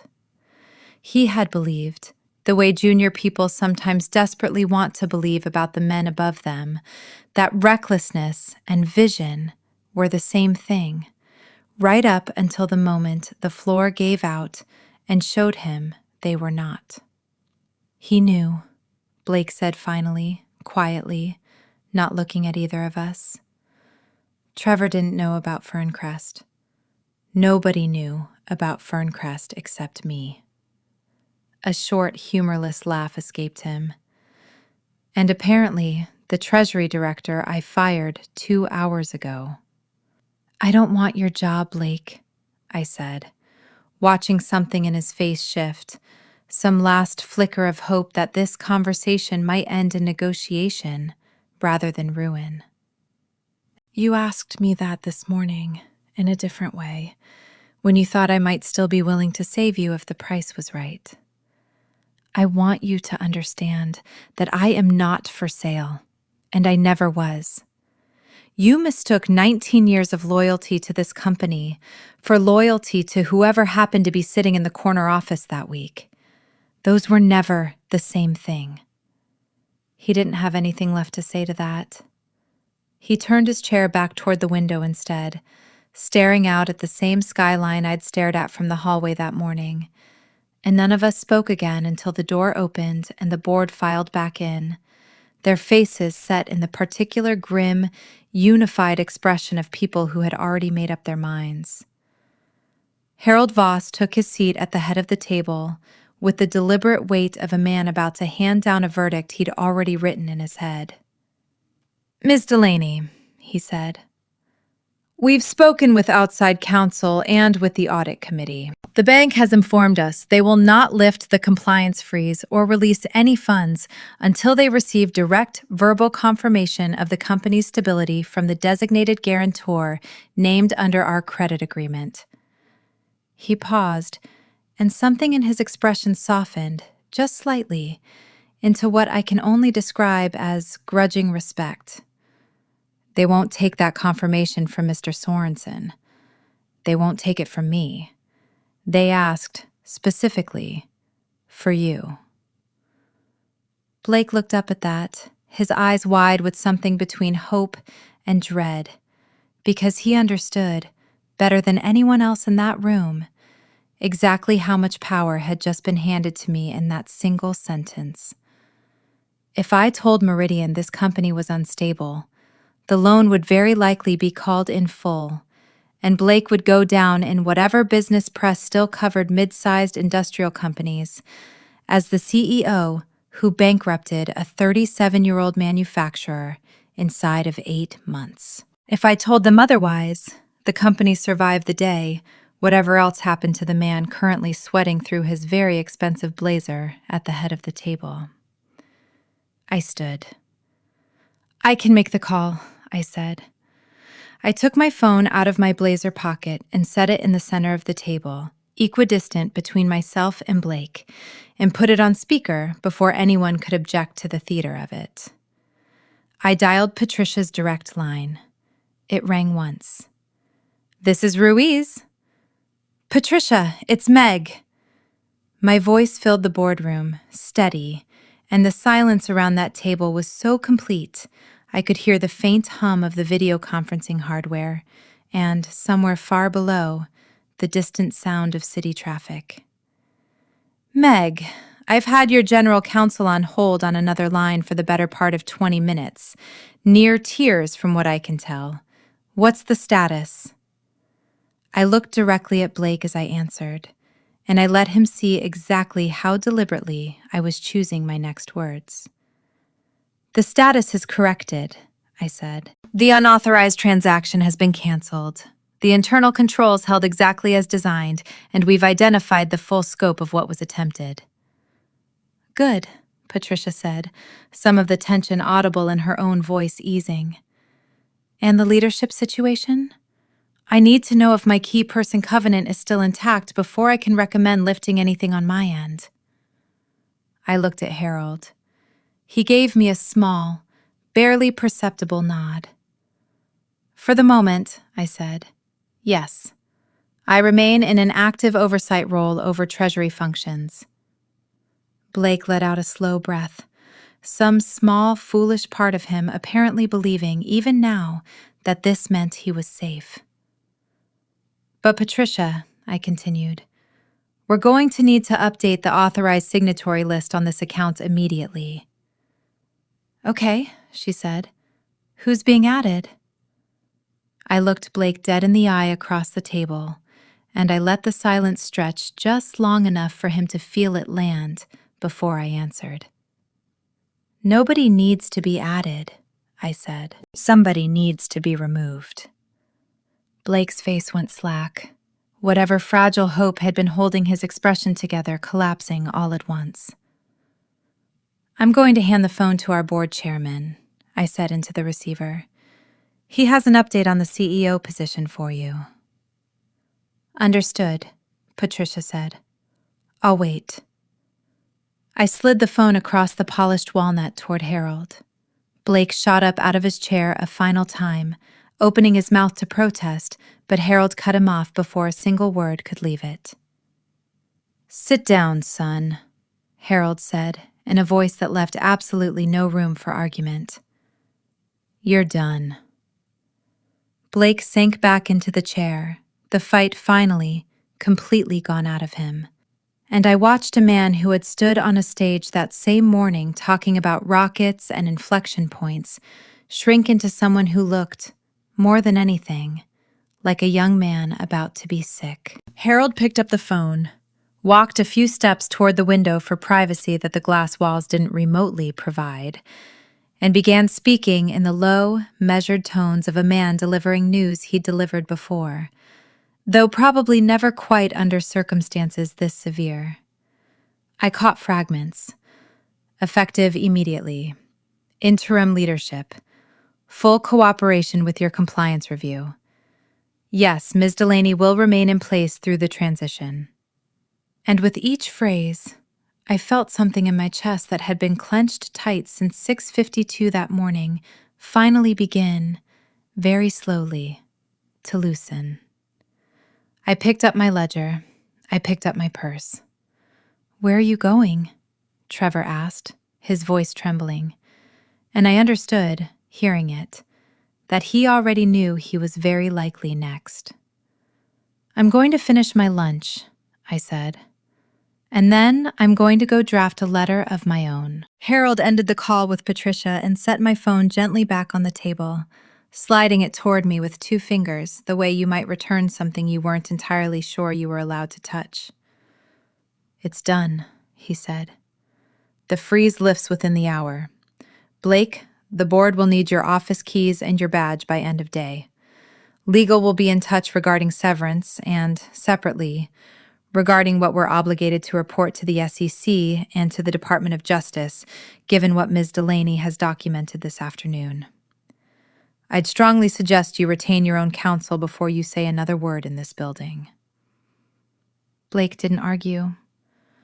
Whatever fight had been left in him had drained out somewhere between the phone call and this exact sentence. He stood, gathered his laptop with hands that weren't quite steady, and walked out of the boardroom without looking at anyone, the door swinging shut behind him with a soft, anticlimactic click that felt like the punctuation mark on 8 months of noise. Trevor lingered a moment longer, looking, for the first time since I'd known him, genuinely young. "What happens to me?" he asked, to no one in particular. "That depends on how forthcoming you are with the audit committee in the next 48 hours, Harold said, not unkindly, but not gently either. "I'd suggest you start being very, very forthcoming, starting now." Trevor nodded and left too, and then it was just Harold, 3 board members still tiled on the screen, and me, standing at the edge of a table that had, over the last 2 hours, hosted the unraveling of a man's entire career.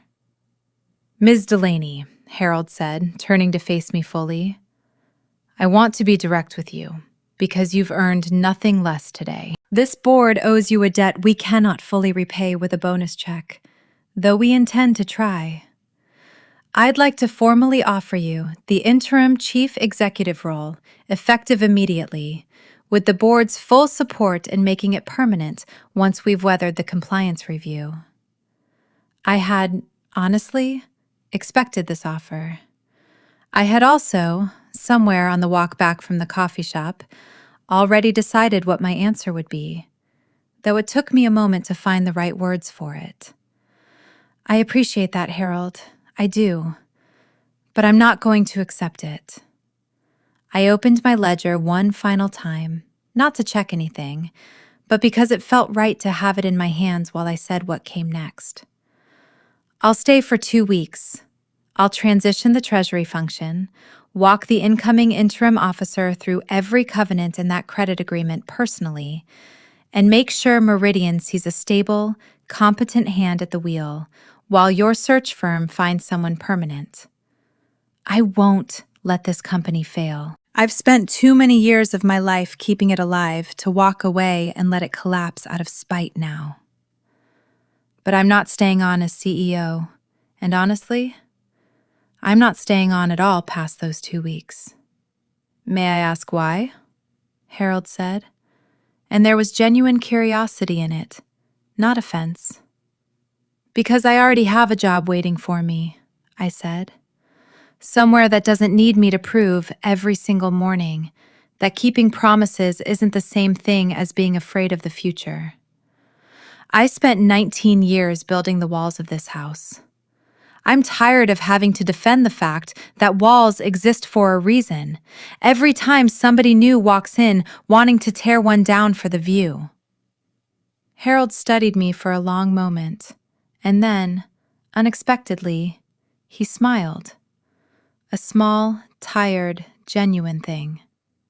Walter Callahan always did say you'd outgrow this place someday. I don't think he expected it to happen quite like this. Neither did I admitted. We'll draft the transition agreement this afternoon, Harold said. And Miss Delaney, whatever you decide to do next, this board would very much like the chance to work with you again someday, under better circumstances. I'll keep that in mind, I said, and I meant it. In the particular way you mean something you know you'll probably never actually do, but appreciate being offered all the same. I picked up my things. I walked out of the boardroom, past the glass walls, past the open desks where conversations dropped to whispers as I passed, past the break room with its terrible coffee machine, still gurgling out brown sludge for anyone unlucky enough to still want a cup. I walked out of the building, through the lobby, past Ray, who gave me a small, knowing salute that I returned without breaking stride, and out into the bright, ordinary Pittsburgh afternoon, where the sky, entirely indifferent to everything that had just happened 40 floors above it, was doing exactly what skies do, sitting there, blue and unbothered, waiting for tomorrow. My phone buzzed as I stepped onto the sidewalk. Walter Callahan. Coffee's still warm. Desk's ready whenever you are. I typed back, standing there on the corner with the wind pulling at my jacket, feeling lighter than I had in 8 months. Meg, give me 2 weeks. I'm not leaving a mess behind me. You raised me better than that. Walter Callahan. That's my girl. I hailed a cab. As it pulled away from the curb, I looked back at the ironclad tower one last time.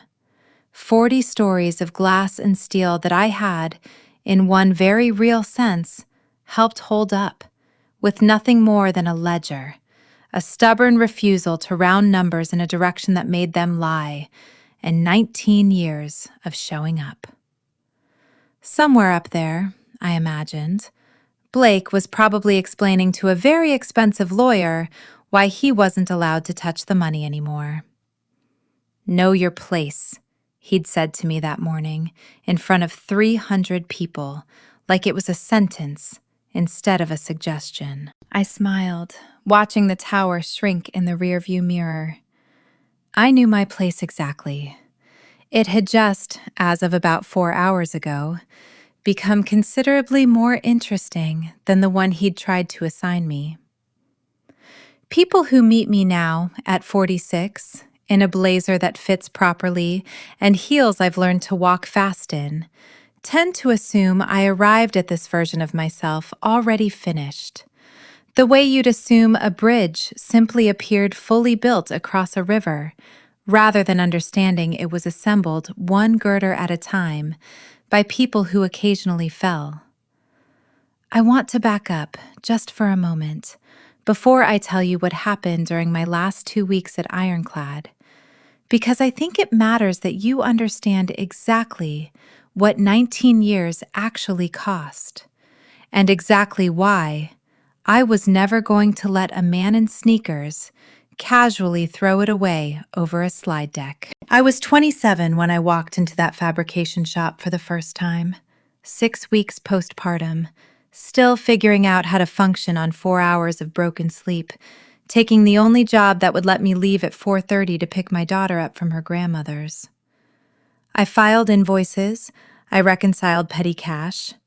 I did not, in that first year, dream of being a treasury director. I dreamed, mostly, of sleeping through an entire night without a baby monitor crackling to life. Walter Callahan noticed me anyway. He had a habit of walking the floor twice a day, once in the morning and once before he left, and he'd stop at my desk and ask me questions that had nothing to do with my actual job, What did I think our accounts receivable aging report was telling us? Why did I think the Simmons account kept paying 30 days late when everyone else paid on time? I didn't know the answers at first. I learned them because he kept asking, and because I have never in my life been able to tolerate not knowing the answer to a question someone bothered to ask me twice. By 2008, I was assistant treasurer, 28 years old, and the entire American financial system was quietly coming apart at the seams in a way that most people wouldn't fully understand until the headlines caught up months later. I understood it early because I watched our credit line get pulled without warning on a Tuesday afternoon, watched our factoring partner suddenly stop returning calls, watched 30 years of Walter's relationships with regional banks evaporate overnight as every lender in the country simultaneously decided that risk was a four-letter word. We had payroll due in 9 days, and by my own count, enough cash on hand to cover 6 of them. I remember sitting in Walter's office at 11 o'clock at night, both of us surrounded by printouts, watching him call a man he'd known for 20 years at a small regional bank in Ohio, a man who had no obligation whatsoever to extend us a dime in an environment where every institution in the country was hoarding cash like it was the last winter before an ice age. I remember Walter not asking for a loan exactly. I remember him saying quietly, "You know I'm good for it. You've known me 20 years. Tell me what you need to see to believe me." What that banker needed to see, it turned out, was me, 28 years old, a stack of receivables, aging reports I'd built by hand, and a personal guarantee that I would call him every single Friday with an honest cash position, no matter how bad the number was, for as long as it took to get through the crisis. I made that call every Friday for 14 months. Some weeks the number was genuinely terrifying. I never once softened it. Never once rounded it in a direction that made it prettier than it actually was. Because I understood, even at 28, that the entire relationship, the entire reason that banker kept extending us grace when he had every reasonable justification not to, was built on the fact that my numbers were always, without exception, true. We made it through. Every single job on that floor survived 2008 intact, in an industry where entire companies twice our size did not. Walter gave me the Treasury Director title the following spring, at 30, over people twice my age with twice the formal credentials, and when I asked him why, he said something I have never forgotten and have thought about more times than I can count in the 18 years since. Anybody can manage money when things are good, Meg. I need somebody who tells me the truth when things are bad. That's rarer than you'd think, and it's worth more than any degree. I tell you all of this not because it's relevant to any covenant or any wire transfer, but because I think it explains something Blake Sorensen never once bothered to try to understand about me in the 8 months he spent calling my caution old guard thinking. I wasn't afraid of risk. I had lived through real risk, the kind that could have put 40 families out of work in the space of a single bad quarter, and I had learned, in the most visceral way a 28-year-old with a 9-day payroll deadline can learn anything, that the only thing standing between a company and total collapse in a genuine crisis is whether the people responsible for the numbers can be trusted to tell the truth about them. Blake wanted me to trust his vision. I have never in my career needed vision. I have needed people who don't lie to banks, because I learned a long time ago exactly what it costs when they do. The 2 weeks that followed were strange in a way I hadn't fully anticipated. The building didn't feel like a battlefield anymore. It felt more like a house after a funeral. Quiet and careful, People moving through the halls with the particular gentleness of a workplace that had just watched something genuinely bad happen and was still figuring out how to talk about it out loud. The board moved fast. Within 48 hours, they'd installed an interim CEO, a steady, unglamorous operations veteran named Priya Nathan, who had run our largest manufacturing plant for a decade and had, notably, never once used the word disrupt in a sentence in her entire professional life. I liked her immediately. She showed up to our first meeting with a legal pad instead of a slide deck and asked me in her very first question what our actual debt-to-EBITDA ratio was, unrounded. And I remember thinking that this, finally, was someone who understood what the job actually required. I spent those 2 weeks doing exactly what I told Harold I would do. I walked Priya through every covenant in the credit agreement, page by page, the same way Walter had once walked me through them, translating the dense legal language into the plain, practical truths underneath it. I introduced her personally to Patricia at Meridian, made the handoff formal, made sure the bank understood the transition was orderly and not a second crisis stacked on top of the first. I trained a bright young analyst named Danny, 26 years old, sharp as a tack and terrified of nothing, who reminded me more than I expected of myself at that age, hungry to understand not just what the numbers said, but why they mattered, which is a much rarer hunger than you'd think. I did not see Blake again. He'd been escorted out the same afternoon the board removed him, his badge deactivated before he'd even reached the lobby. And from what I heard secondhand, he spent most of the following 2 weeks locked in meetings with a very expensive white-collar defense attorney, rather than showing his face anywhere near the building. Trevor, I saw exactly once more on my second-to-last day, in the elevator bank of all places. He looked smaller somehow, the confident swagger gone entirely, replaced by something tired and chastened. I cooperated with the audit committee, he told me, unprompted, the elevator doors closing between us and the rest of the floor. Everything.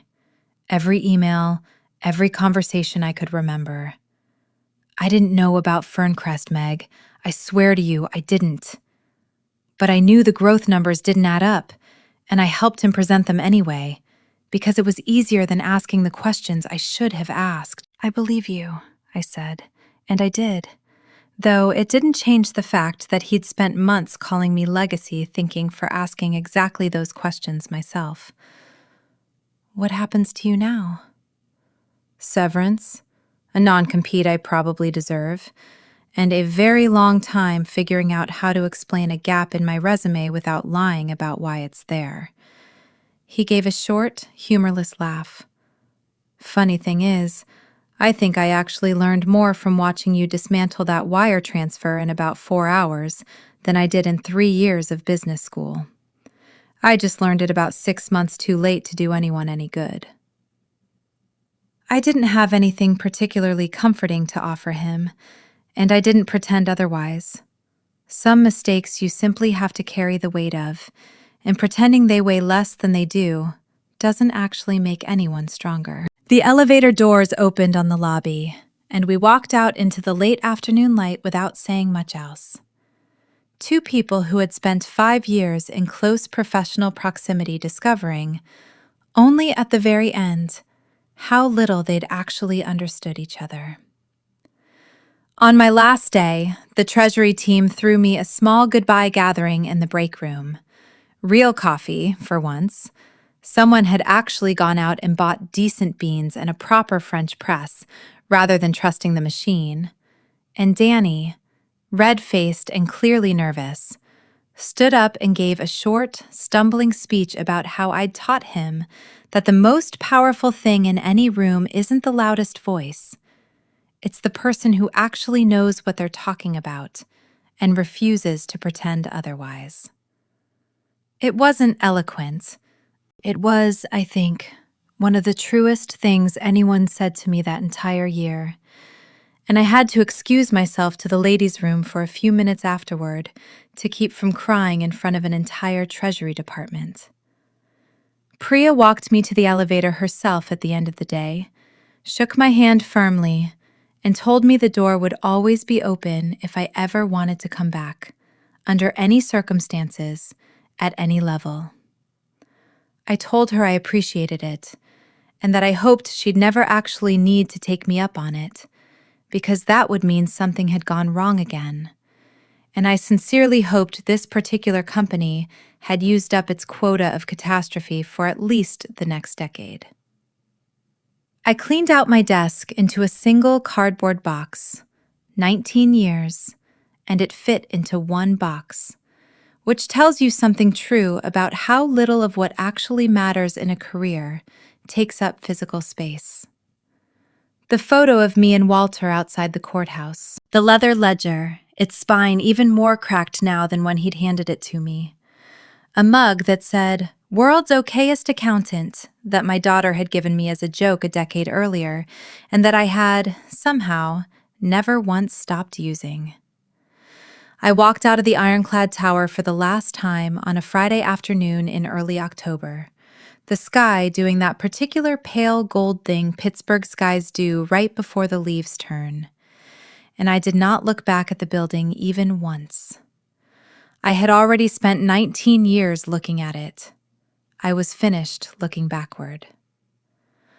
I want to tell you what happened after I left because I think you've earned the ending, and because, frankly, I spent enough of my life keeping other people's secrets that I have no interest in keeping this particular one. The forensic audit that the board's outside counsel commissioned took just under 4 months to complete, and by the time it landed on Harold Voss's desk in a binder thick enough to stop a door, it told a story considerably worse than even I had suspected on that first frantic morning. Ferncrest Family Trust hadn't been created solely for the Alderbrook transaction.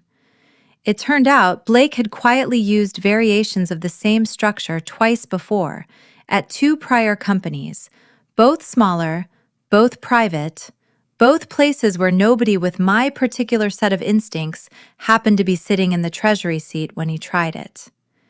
In both cases, he'd left before anyone noticed anything unusual, collecting a severance package on his way out the door, and a glowing reference from a board that genuinely had no idea what they were signing. Ironclad was, as far as the auditors could determine, the first time anyone had actually caught him with his hand fully in the mechanism before the money finished moving. The company's audit committee referred the matter to the Securities and Exchange Commission the same week the forensic report landed, as they were legally obligated to do given the material nature of what had been found, and separately made a referral to the U.S. Attorney's Office covering potential wire fraud. I won't pretend I felt nothing when I got the call from Nadia letting me know. Some small, unglamorous part of me did feel something close to vindication. The specific and slightly embarrassing satisfaction of watching a man who once called you plumbing discover exactly how much power plumbing actually holds once it decides to stop cooperating. But mostly what I felt was relief. The particular relief of watching a system built by careful, unglamorous people over decades do precisely the job it was designed to do. Vanessa Sorensen's attorneys moved quickly to distance her from the entire affair, and to be fair to her, the eventual settlement agreement, reached roughly a year later, long after I'd stopped following the story as closely as I once had, suggested she genuinely may not have understood the full scope of what her husband had built in her trust's name. The trust's assets were frozen pending investigation regardless, on the theory that ignorance doesn't unfreeze $42 million of somebody else's money.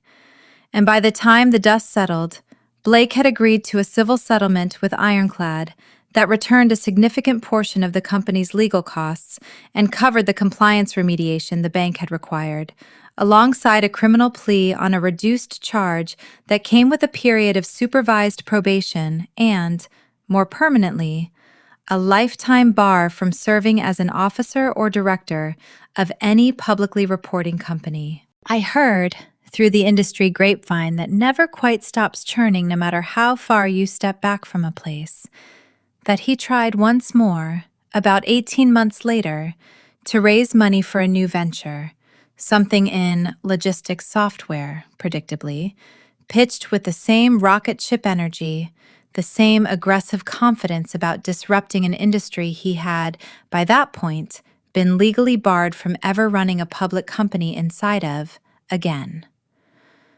I heard the pitch didn't get very far. Word travels fast in a small industry, and it turns out even venture capitalists who love a bold founder eventually learn to run a background check. Trevor, for what it's worth, landed on his feet in the quieter, more honest way most people who make one very bad decision under pressure eventually do, if they're willing to actually reckon with it. He spent almost a year unemployed, took a significant pay cut at a smaller regional distributor when he finally did find a job, and, this part surprised me, I'll admit, reached out to me directly about 8 months after I'd left, not asking for anything, just to say that he'd finally read the entire credit agreement front to back, the one he'd once called boilerplate without bothering to open past the cover page, and that he understood now, in a way he clearly hadn't at the time, exactly what he'd nearly helped destroy. I appreciated the honesty more than I expected to. It doesn't erase anything, but I've learned over the years that there's a real difference between people who double down when they're caught and people who actually let it change them. And Trevor, to his credit, seemed to fall into the second category, eventually, once the cost had gotten high enough to teach him something the easy years never had. Ironclad itself survived, and more than survived. Priya Nathan was made permanent CEO within 6 months, quietly, and without a single rocket ship metaphor anywhere in the announcement. Danny, my former analyst, made treasury manager 2 years later, at 28, the same age I'd been when Walter first started asking me questions I didn't know how to answer, and sends me a card every year around the anniversary of that October afternoon, which he has, with the particular dark humor of someone who lived through it, taken to calling Compliance Freeze Day. The break room, I'm told, eventually got a real espresso machine back. I want to tell you about the week the story actually broke publicly, because it happened almost exactly a month after I'd started at the barn, and it taught me something about how these things play out once they leave the quiet confines of a boardroom and enter the far louder, far messier world of business journalism. A reporter for a regional business publication had apparently been sitting on pieces of the story for weeks, working sources inside the audit committee, before the SEC referral became a matter of public record and gave her enough of a hook to finally run it. The headline, when it landed, was blunter than I expected. Ironclad CEO ousted amid fraud allegations involving wife's offshore trust. Underneath it, in smaller type, a subheading that made me laugh out loud alone in my kitchen the morning it hit my inbox as a news alert. Company insiders credit longtime Treasury Director with halting $42 million transfer in real time. They didn't name me directly in that first article. I'd asked Nadia, before I left, to keep my name out of any public statements if she could manage it.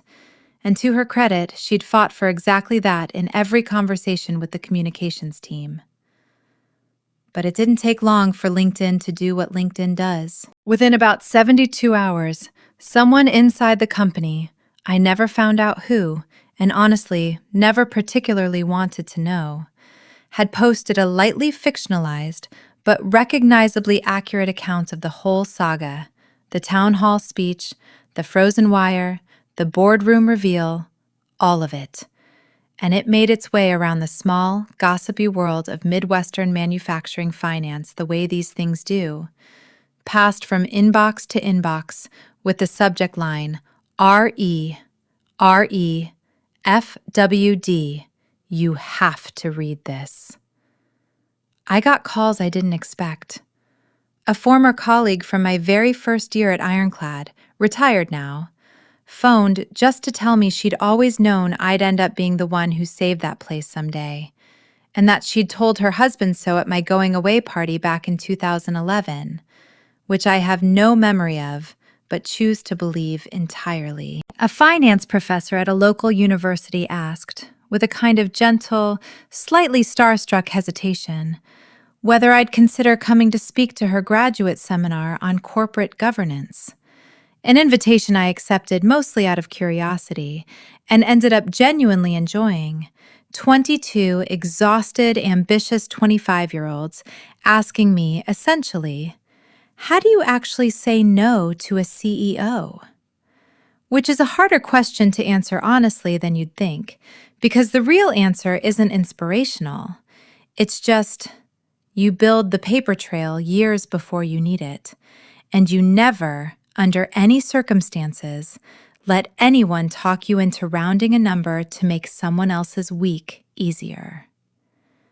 Not every reaction was kind, for what it's worth, and I think it's worth being honest about that, too. A handful of people online, the kind of anonymous commentary that exists specifically to find the ugliest possible read on any story, suggested I'd been vindictive, that a real leader would have found a way to warn Blake privately before letting the board see him fall apart in real time, that women who enjoy watching men fail are just as much a problem as the men who fail them. I read exactly one of those threads all the way through, mostly out of morbid curiosity, and then I closed the laptop and went and split firewood for an hour, because Walter had taught me a long time ago that the fastest way to lose an argument you were never going to win anyway is to keep having it in your own head after the other person has already logged off. For what it's worth, I didn't enjoy watching Blake Sorensen's career end. I want to be honest about that, because it would be a tidier story if I told you I did. What I enjoyed, what I still genuinely think about with something close to satisfaction, was the 15 seconds after that error message appeared on the boardroom screen. The 15 seconds where a room full of powerful men finally understood, all at once, that the quiet woman in the third row had been telling them the truth the entire time, and none of them had bothered to actually listen until the truth stopped a wire transfer in its tracks. That particular feeling, not vindictiveness, not triumph exactly, something closer to being finally, undeniably heard, is the part of that day I still carry with me, and I don't feel the slightest need to apologize for it. The finance professor's graduate seminar became, somewhat to my surprise, an annual thing.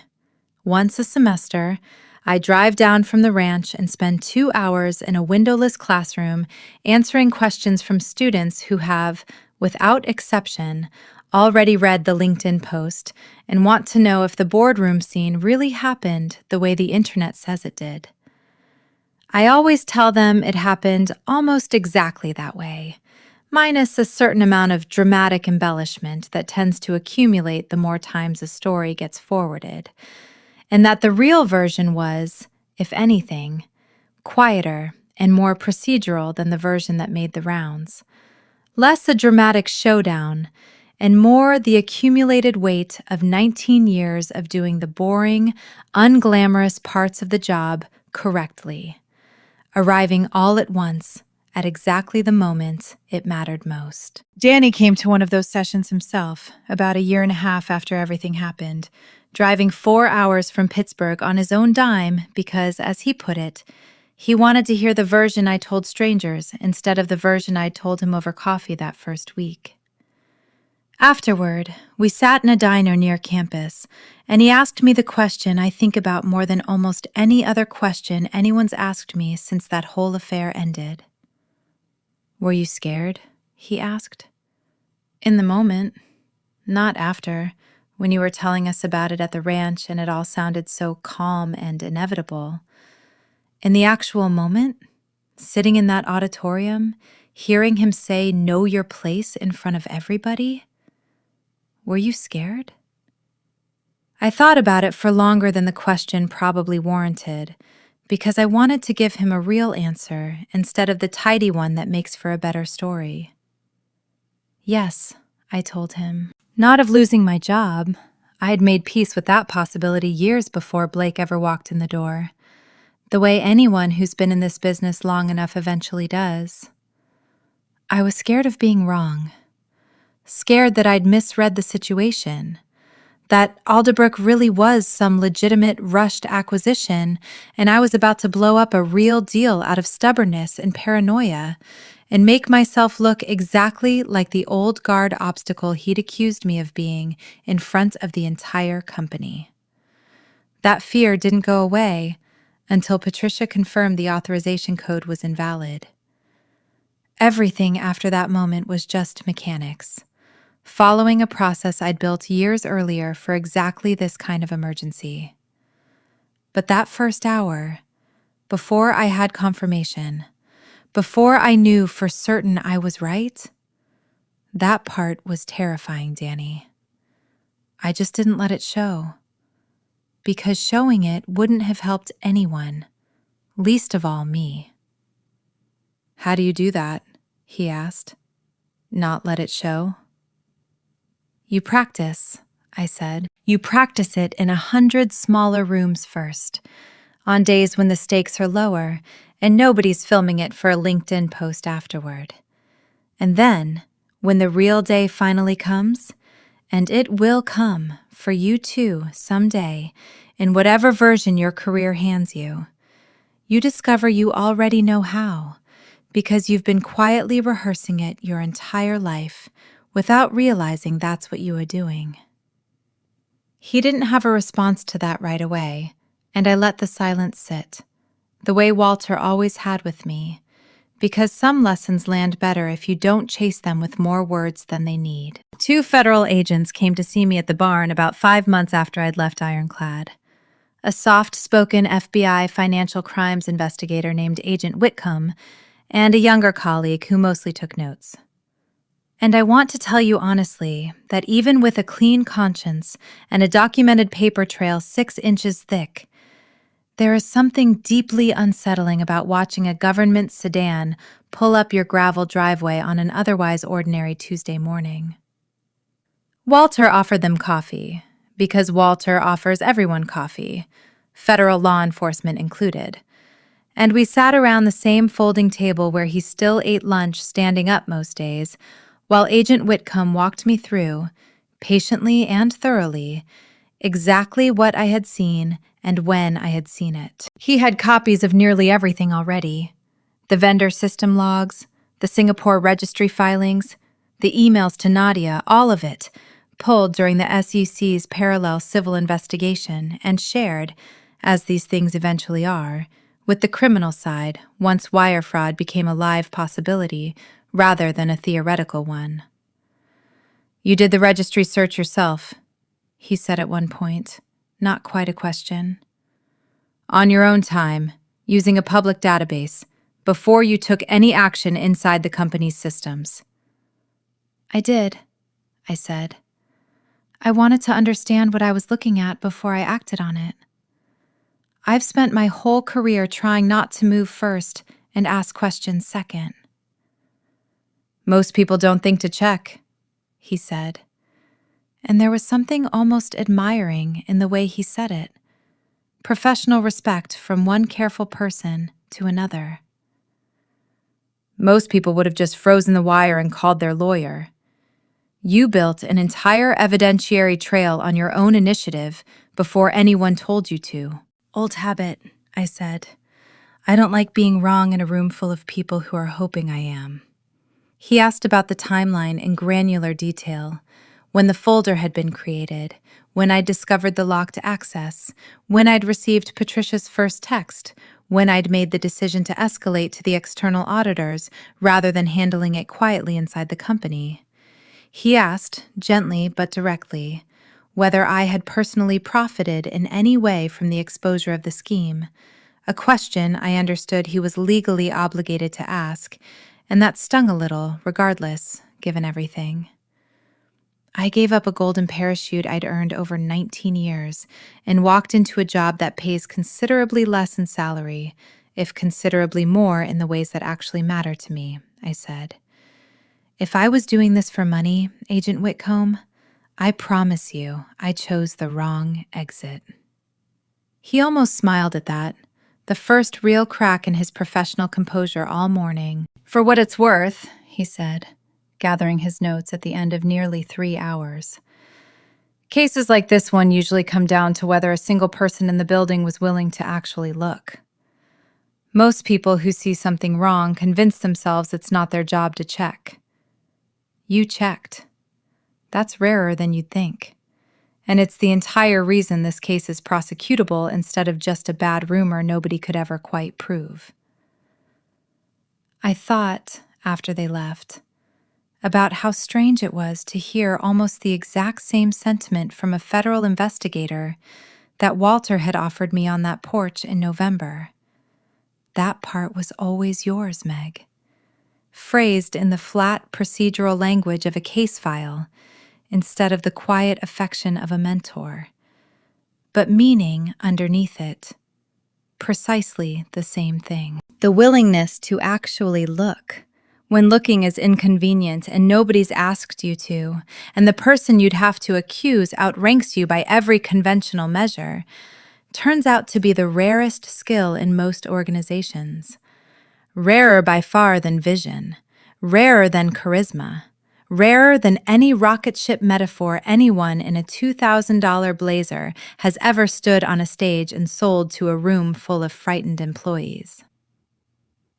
About 2 years after everything happened, I flew back to Pittsburgh for a conference on infrastructure finance, the kind of unglamorous, badge lanyard, hotel ballroom coffee event I would once have found tedious and now genuinely enjoy, mostly for the people, less for the panels, and found myself, on the second afternoon, standing in a hallway outside a breakout session when Harold Voss came around the corner, silver-haired and upright as ever, and broke into a grin the moment he spotted me.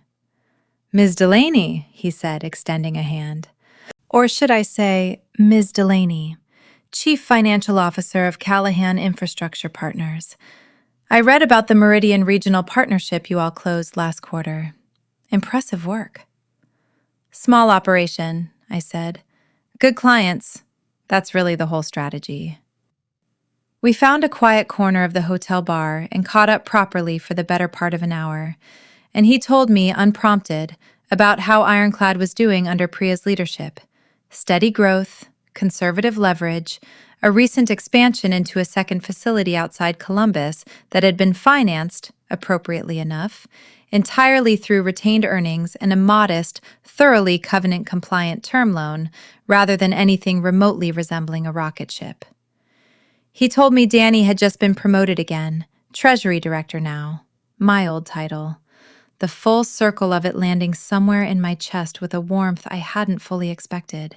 And then, almost as an aside, stirring his drink, he mentioned that he'd heard secondhand, through someone on another board he sat on, that Blake Sorensen had resurfaced, not as a CEO, the Lifetime Officer Bar had seen to that permanently, but as a self-styled startup advisor, doing paid consulting for early-stage founders, running what appeared to be a modest newsletter and a handful of paid workshops teaching, of all things, founder resilience and reinvention after setbacks.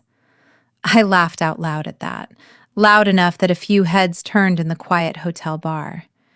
"He's monetizing the story," I said. "Of course he is." "Some people," Harold said, with the dry, weary amusement of a man who had watched a great many careers rise and fall over 4 decades, "never do learn to know their own place. They just keep finding new stages to stand on." "Let him," I said, and found, somewhat to my own surprise, that I meant it without a trace of bitterness. I'm not interested in watching his second act. I've got a pretty good first act of my own going right now. Harold raised his glass slightly, an unspoken toast, and we let the conversation drift toward easier things. His grandchildren, the ranch, whether Montana winters were really as brutal as everyone claimed. I flew home 2 days later with a stack of new business cards and the particular satisfied tiredness that comes from a conference well spent.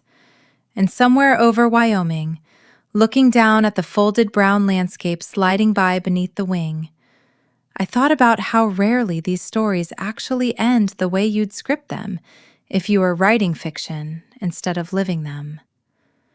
There was no dramatic final confrontation, no satisfying courtroom scene with Blake led away in handcuffs while a triumphant orchestral score swelled.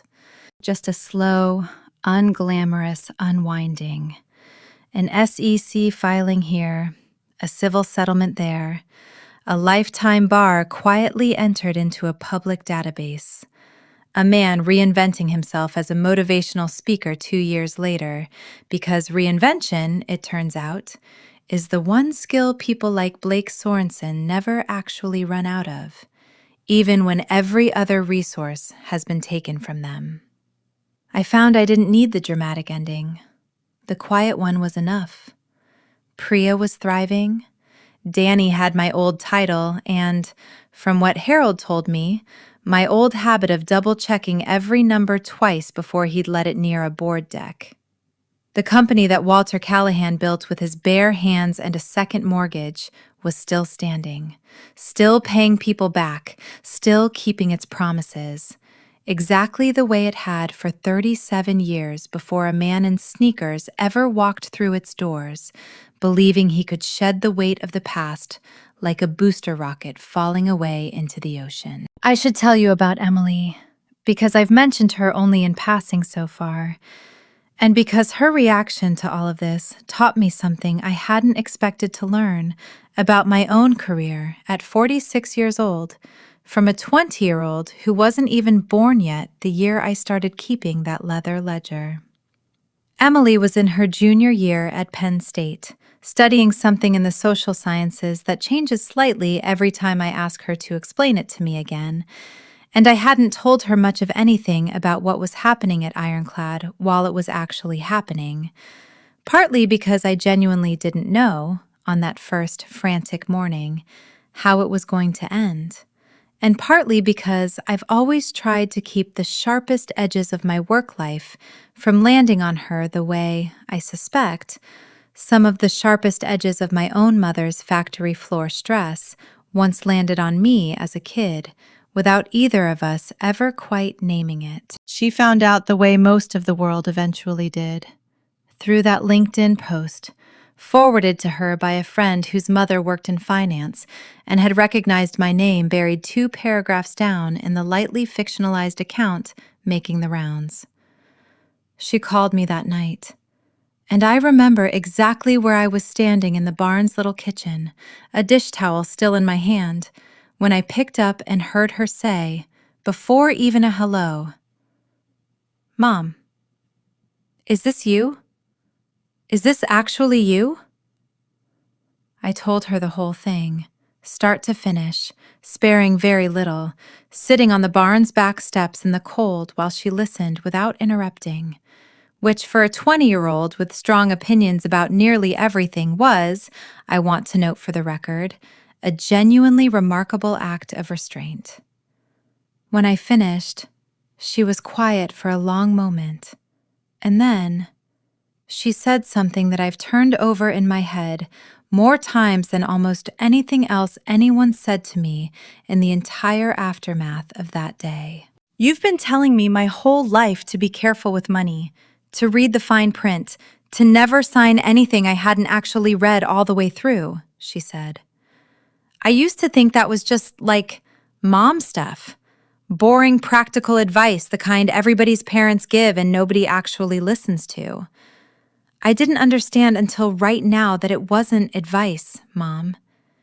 It was basically a superpower you'd been quietly building for 20 years, and it was sitting there the whole time. And when the moment came, it just worked. It actually worked. You saved an entire company because you read the fine print.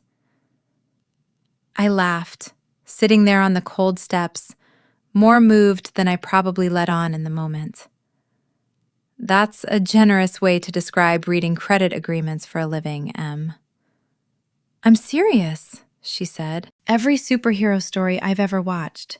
The whole point is some ordinary person turns out to have been quietly extraordinary the entire time, and everyone around them just never noticed because the extraordinary thing didn't look like what they expected extraordinary to look like. That's you. That's been you the entire time. And that CEO guy stood on a stage and told you to know your place because he genuinely could not imagine that the boring, careful woman in the third row was the most powerful person in the entire building. I didn't have a clever response to that. I just sat there on the steps with the phone against my ear, the Montana cold settling into my hands, feeling, for the first time since the whole ordeal had ended, something that wasn't relief or satisfaction or vindication, but something quieter and better than all three combined. The specific, hard-won feeling of having a child finally understand, in her own words and on her own timeline, exactly what her mother's unglamorous, invisible decades of work had actually been protecting the entire time. She visits the ranch now every summer, and last year she sat in on one of Priyanka's modeling sessions out of curiosity and asked sharper questions about our covenant structure on a rural water district financing than most of the junior bankers I used to work with ever managed to ask in their first year. Walter, watching from across the barn, caught my eye and gave me the smallest, most knowing smile. And I understood exactly what he was thinking, because I was thinking the exact same thing myself. Foundations, it turns out, have a way of teaching the next generation to notice them, whether or not you ever set out to build that particular kind of legacy on purpose. There's a particular kind of reputation you build in a small industry once a story like this one gets around, and it isn't the loud kind. Nobody stops me at conferences anymore to ask breathless questions about the boardroom showdown, not after the first year or so. The story ages the way all stories eventually do, into something people half remember rather than something they're actively discussing. What lingers instead, quieter and considerably more useful, is a certain instinct other people in the industry have started to trust in a way they didn't before. Lenders started calling me directly, sometimes, when they had concerns about a borrower's governance that they couldn't quite articulate through official channels. Not asking me to do anything improper, just asking, in the careful, coded language bankers use, whether I'd take a look at a particular covenant structure, whether a signature protocol seemed unusually loose to someone who'd actually seen what a loose one could cost. I never went looking for that kind of informal reputation. It found me, the way these things do, through exactly the whisper network Emily had half-joked about, the one where careful, boring people quietly recognize each other across an industry and start referring business and worry to one another long before anything reaches the level of an actual crisis. Priya called me herself about 8 months after I'd left. Not about anything urgent, just to ask whether I'd be willing to do a short training session for her incoming finance team on what she'd started calling, with a dry smile I could hear even over the phone, spotting a rocket ship before it launches. I flew out for 2 days, stood in front of a conference room full of people I mostly didn't recognize anymore, and walked them through the exact anatomy of what had happened. Not the dramatic parts, the boring parts, the parts that actually mattered. How a counterparty record gets logged, how to read the difference between a legitimate acquisition target and a hastily assembled shell. How to notice, quietly and early, when the volume of your own email traffic starts dropping for no explainable reason, because that particular silence, I've come to believe, is very often the loudest warning sign a company can give you, if you're willing to actually listen to it. I've given some version of that training 4 or 5 times now, at Ironclad and at 2 other companies whose boards reached out after hearing about the first session. And every time, without fail, there's at least one person in the room, usually someone mid-career, usually someone who has spent years being quietly good at an unglamorous job nobody thanks them for, who comes up to me afterward with some version of the same question. How do you know when it's actually serious enough to escalate versus just being difficult for the sake of being difficult? I tell them what I've come to believe is the only honest answer, the one I wish someone had told me plainly back when I was 28 years old and making that first terrified Friday phone call to a banker in Ohio. You don't wait for certainty. Certainty rarely arrives before the money's already gone. You build the habit of checking, quietly and consistently, long before anyone asks you to, so that when the moment actually comes, and for most of you, in some form it eventually will, you're not deciding in real time whether you're the kind of person who looks closely at things. You already know you are, because you've been that person for years, in 100 smaller, less dramatic rooms nobody ever wrote a story about. That, more than the boardroom, more than the frozen wire, more than the moment a bright red error message spelled my own name across a 10-foot screen behind a man who once told an entire company I didn't understand the future. That quiet, accumulated habit of looking closely, for years, when nobody was watching and nothing seemed to be at stake, is the part of this story I actually think is worth passing on. Walter Callahan's ranch sits about 40 minutes outside Bozeman, Montana, at the end of a gravel road that turns to mud every spring and gold every October. And the first time I drove out there, the same weekend I left Ironclad, a U-Haul trailer rattling behind my car with everything I owned that mattered enough to bring, I remember thinking that I had genuinely never seen a more ridiculous place to house a boutique infrastructure advisory firm. The office itself is a converted barn, exposed beams still original to the structure, a wood stove in the corner that Walter insists on lighting himself every morning, even though there's a perfectly good furnace 3 feet away, and exactly one framed photograph on the wall, which is, somewhat to my embarrassment, the same picture from my old desk, the 2 of us outside the courthouse, grinning like idiots, 20 years younger and considerably less tired. There are 6 of us total, a structural engineer named Ochoa, who used to build bridges for the state of Colorado and can spot a load-bearing failure from across a parking lot. A young financial modeler named Priyanka, no relation to Priya back at Ironclad, though the coincidence made both of us laugh the first time I mentioned it, who reminds me in the best possible way of myself 20 years ago, minus the newborn and the 4 hours of sleep. Walter, presiding over all of it with the same unhurried confidence he'd carried through every crisis I ever watched him navigate, still eating lunch standing up at a folding table most days out of pure habit, even though there's a perfectly nice dining area he built specifically to discourage exactly that. And me, Chief Financial Officer, a title that means, in practice, almost exactly what it meant at Ironclad. I am the person who makes sure the promises we make to lenders and partners and the small municipal water districts and rural co-ops we finance are promises that actually get kept. No rounding, no rocket ships, no 11-week-old shell companies hiding in anybody's family trust.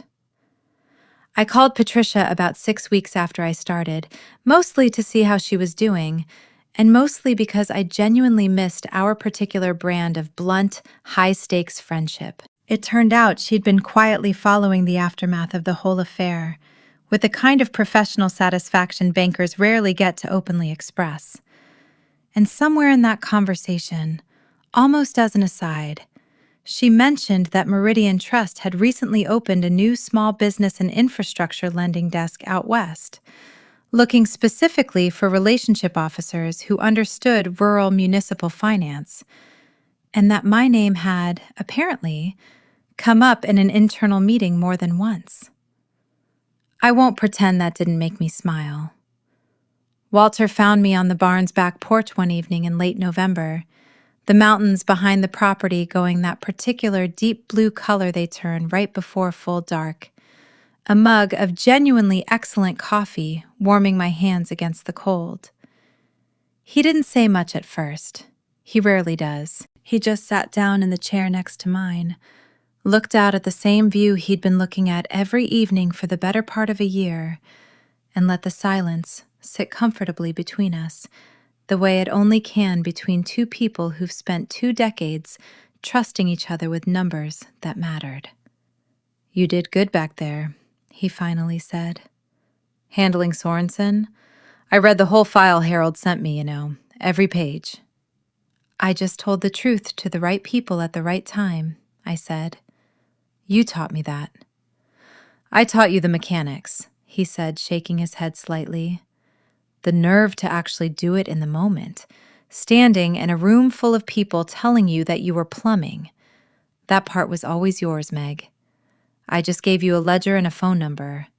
You're the one who picked up the phone." I thought about that for a long time after he went back inside, sitting alone on that porch with the mountains fading into full dark and the coffee going cold in my hands, thinking about a 19-year-old climb up one bruised knuckle at a time, about a man on a stage telling 300 people that I didn't understand how the future worked, about a folder called Project Anchor and a shell company incorporated 11 weeks too recently, about a wife's trust and a technical default and a boardroom full of gray suits watching an entire career collapse in the space of 10 minutes.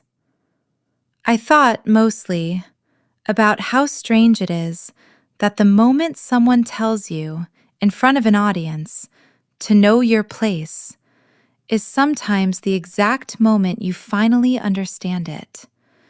Not as a limitation somebody else gets to hand you, but as the one thing in your entire career nobody else was ever actually qualified to define for you in the first place. If there's a version of this story you tell your own daughter someday, about the year a man in an expensive blazer stood on a stage and told a room full of people that a middle-aged woman with a spreadsheet habit was just support staff, and about how that same middle-aged woman spent the next 4 hours quietly, meticulously, legally dismantling his entire career using nothing but a leather ledger and a bank's phone number. I hope the moral lands exactly the way I intend it to. Never, under any circumstances, underestimate the person who actually understands where the money comes from. We are not the plumbing. We are the foundation. And foundations remember everything, whether or not anybody ever bothers to say thank you. Thanks for sticking with me through this one. If it kept you up past your bedtime the way it kept me up living through it, do me a favor and hit that subscribe button. It genuinely does help stories like this find the people who need to hear them most. And if you've ever had your own version of a Blake Sorensen stand on a stage and tell you to know your place, I'd love to hear about it in the comments. Some of the best stories I've ever told started exactly that way. Until next time.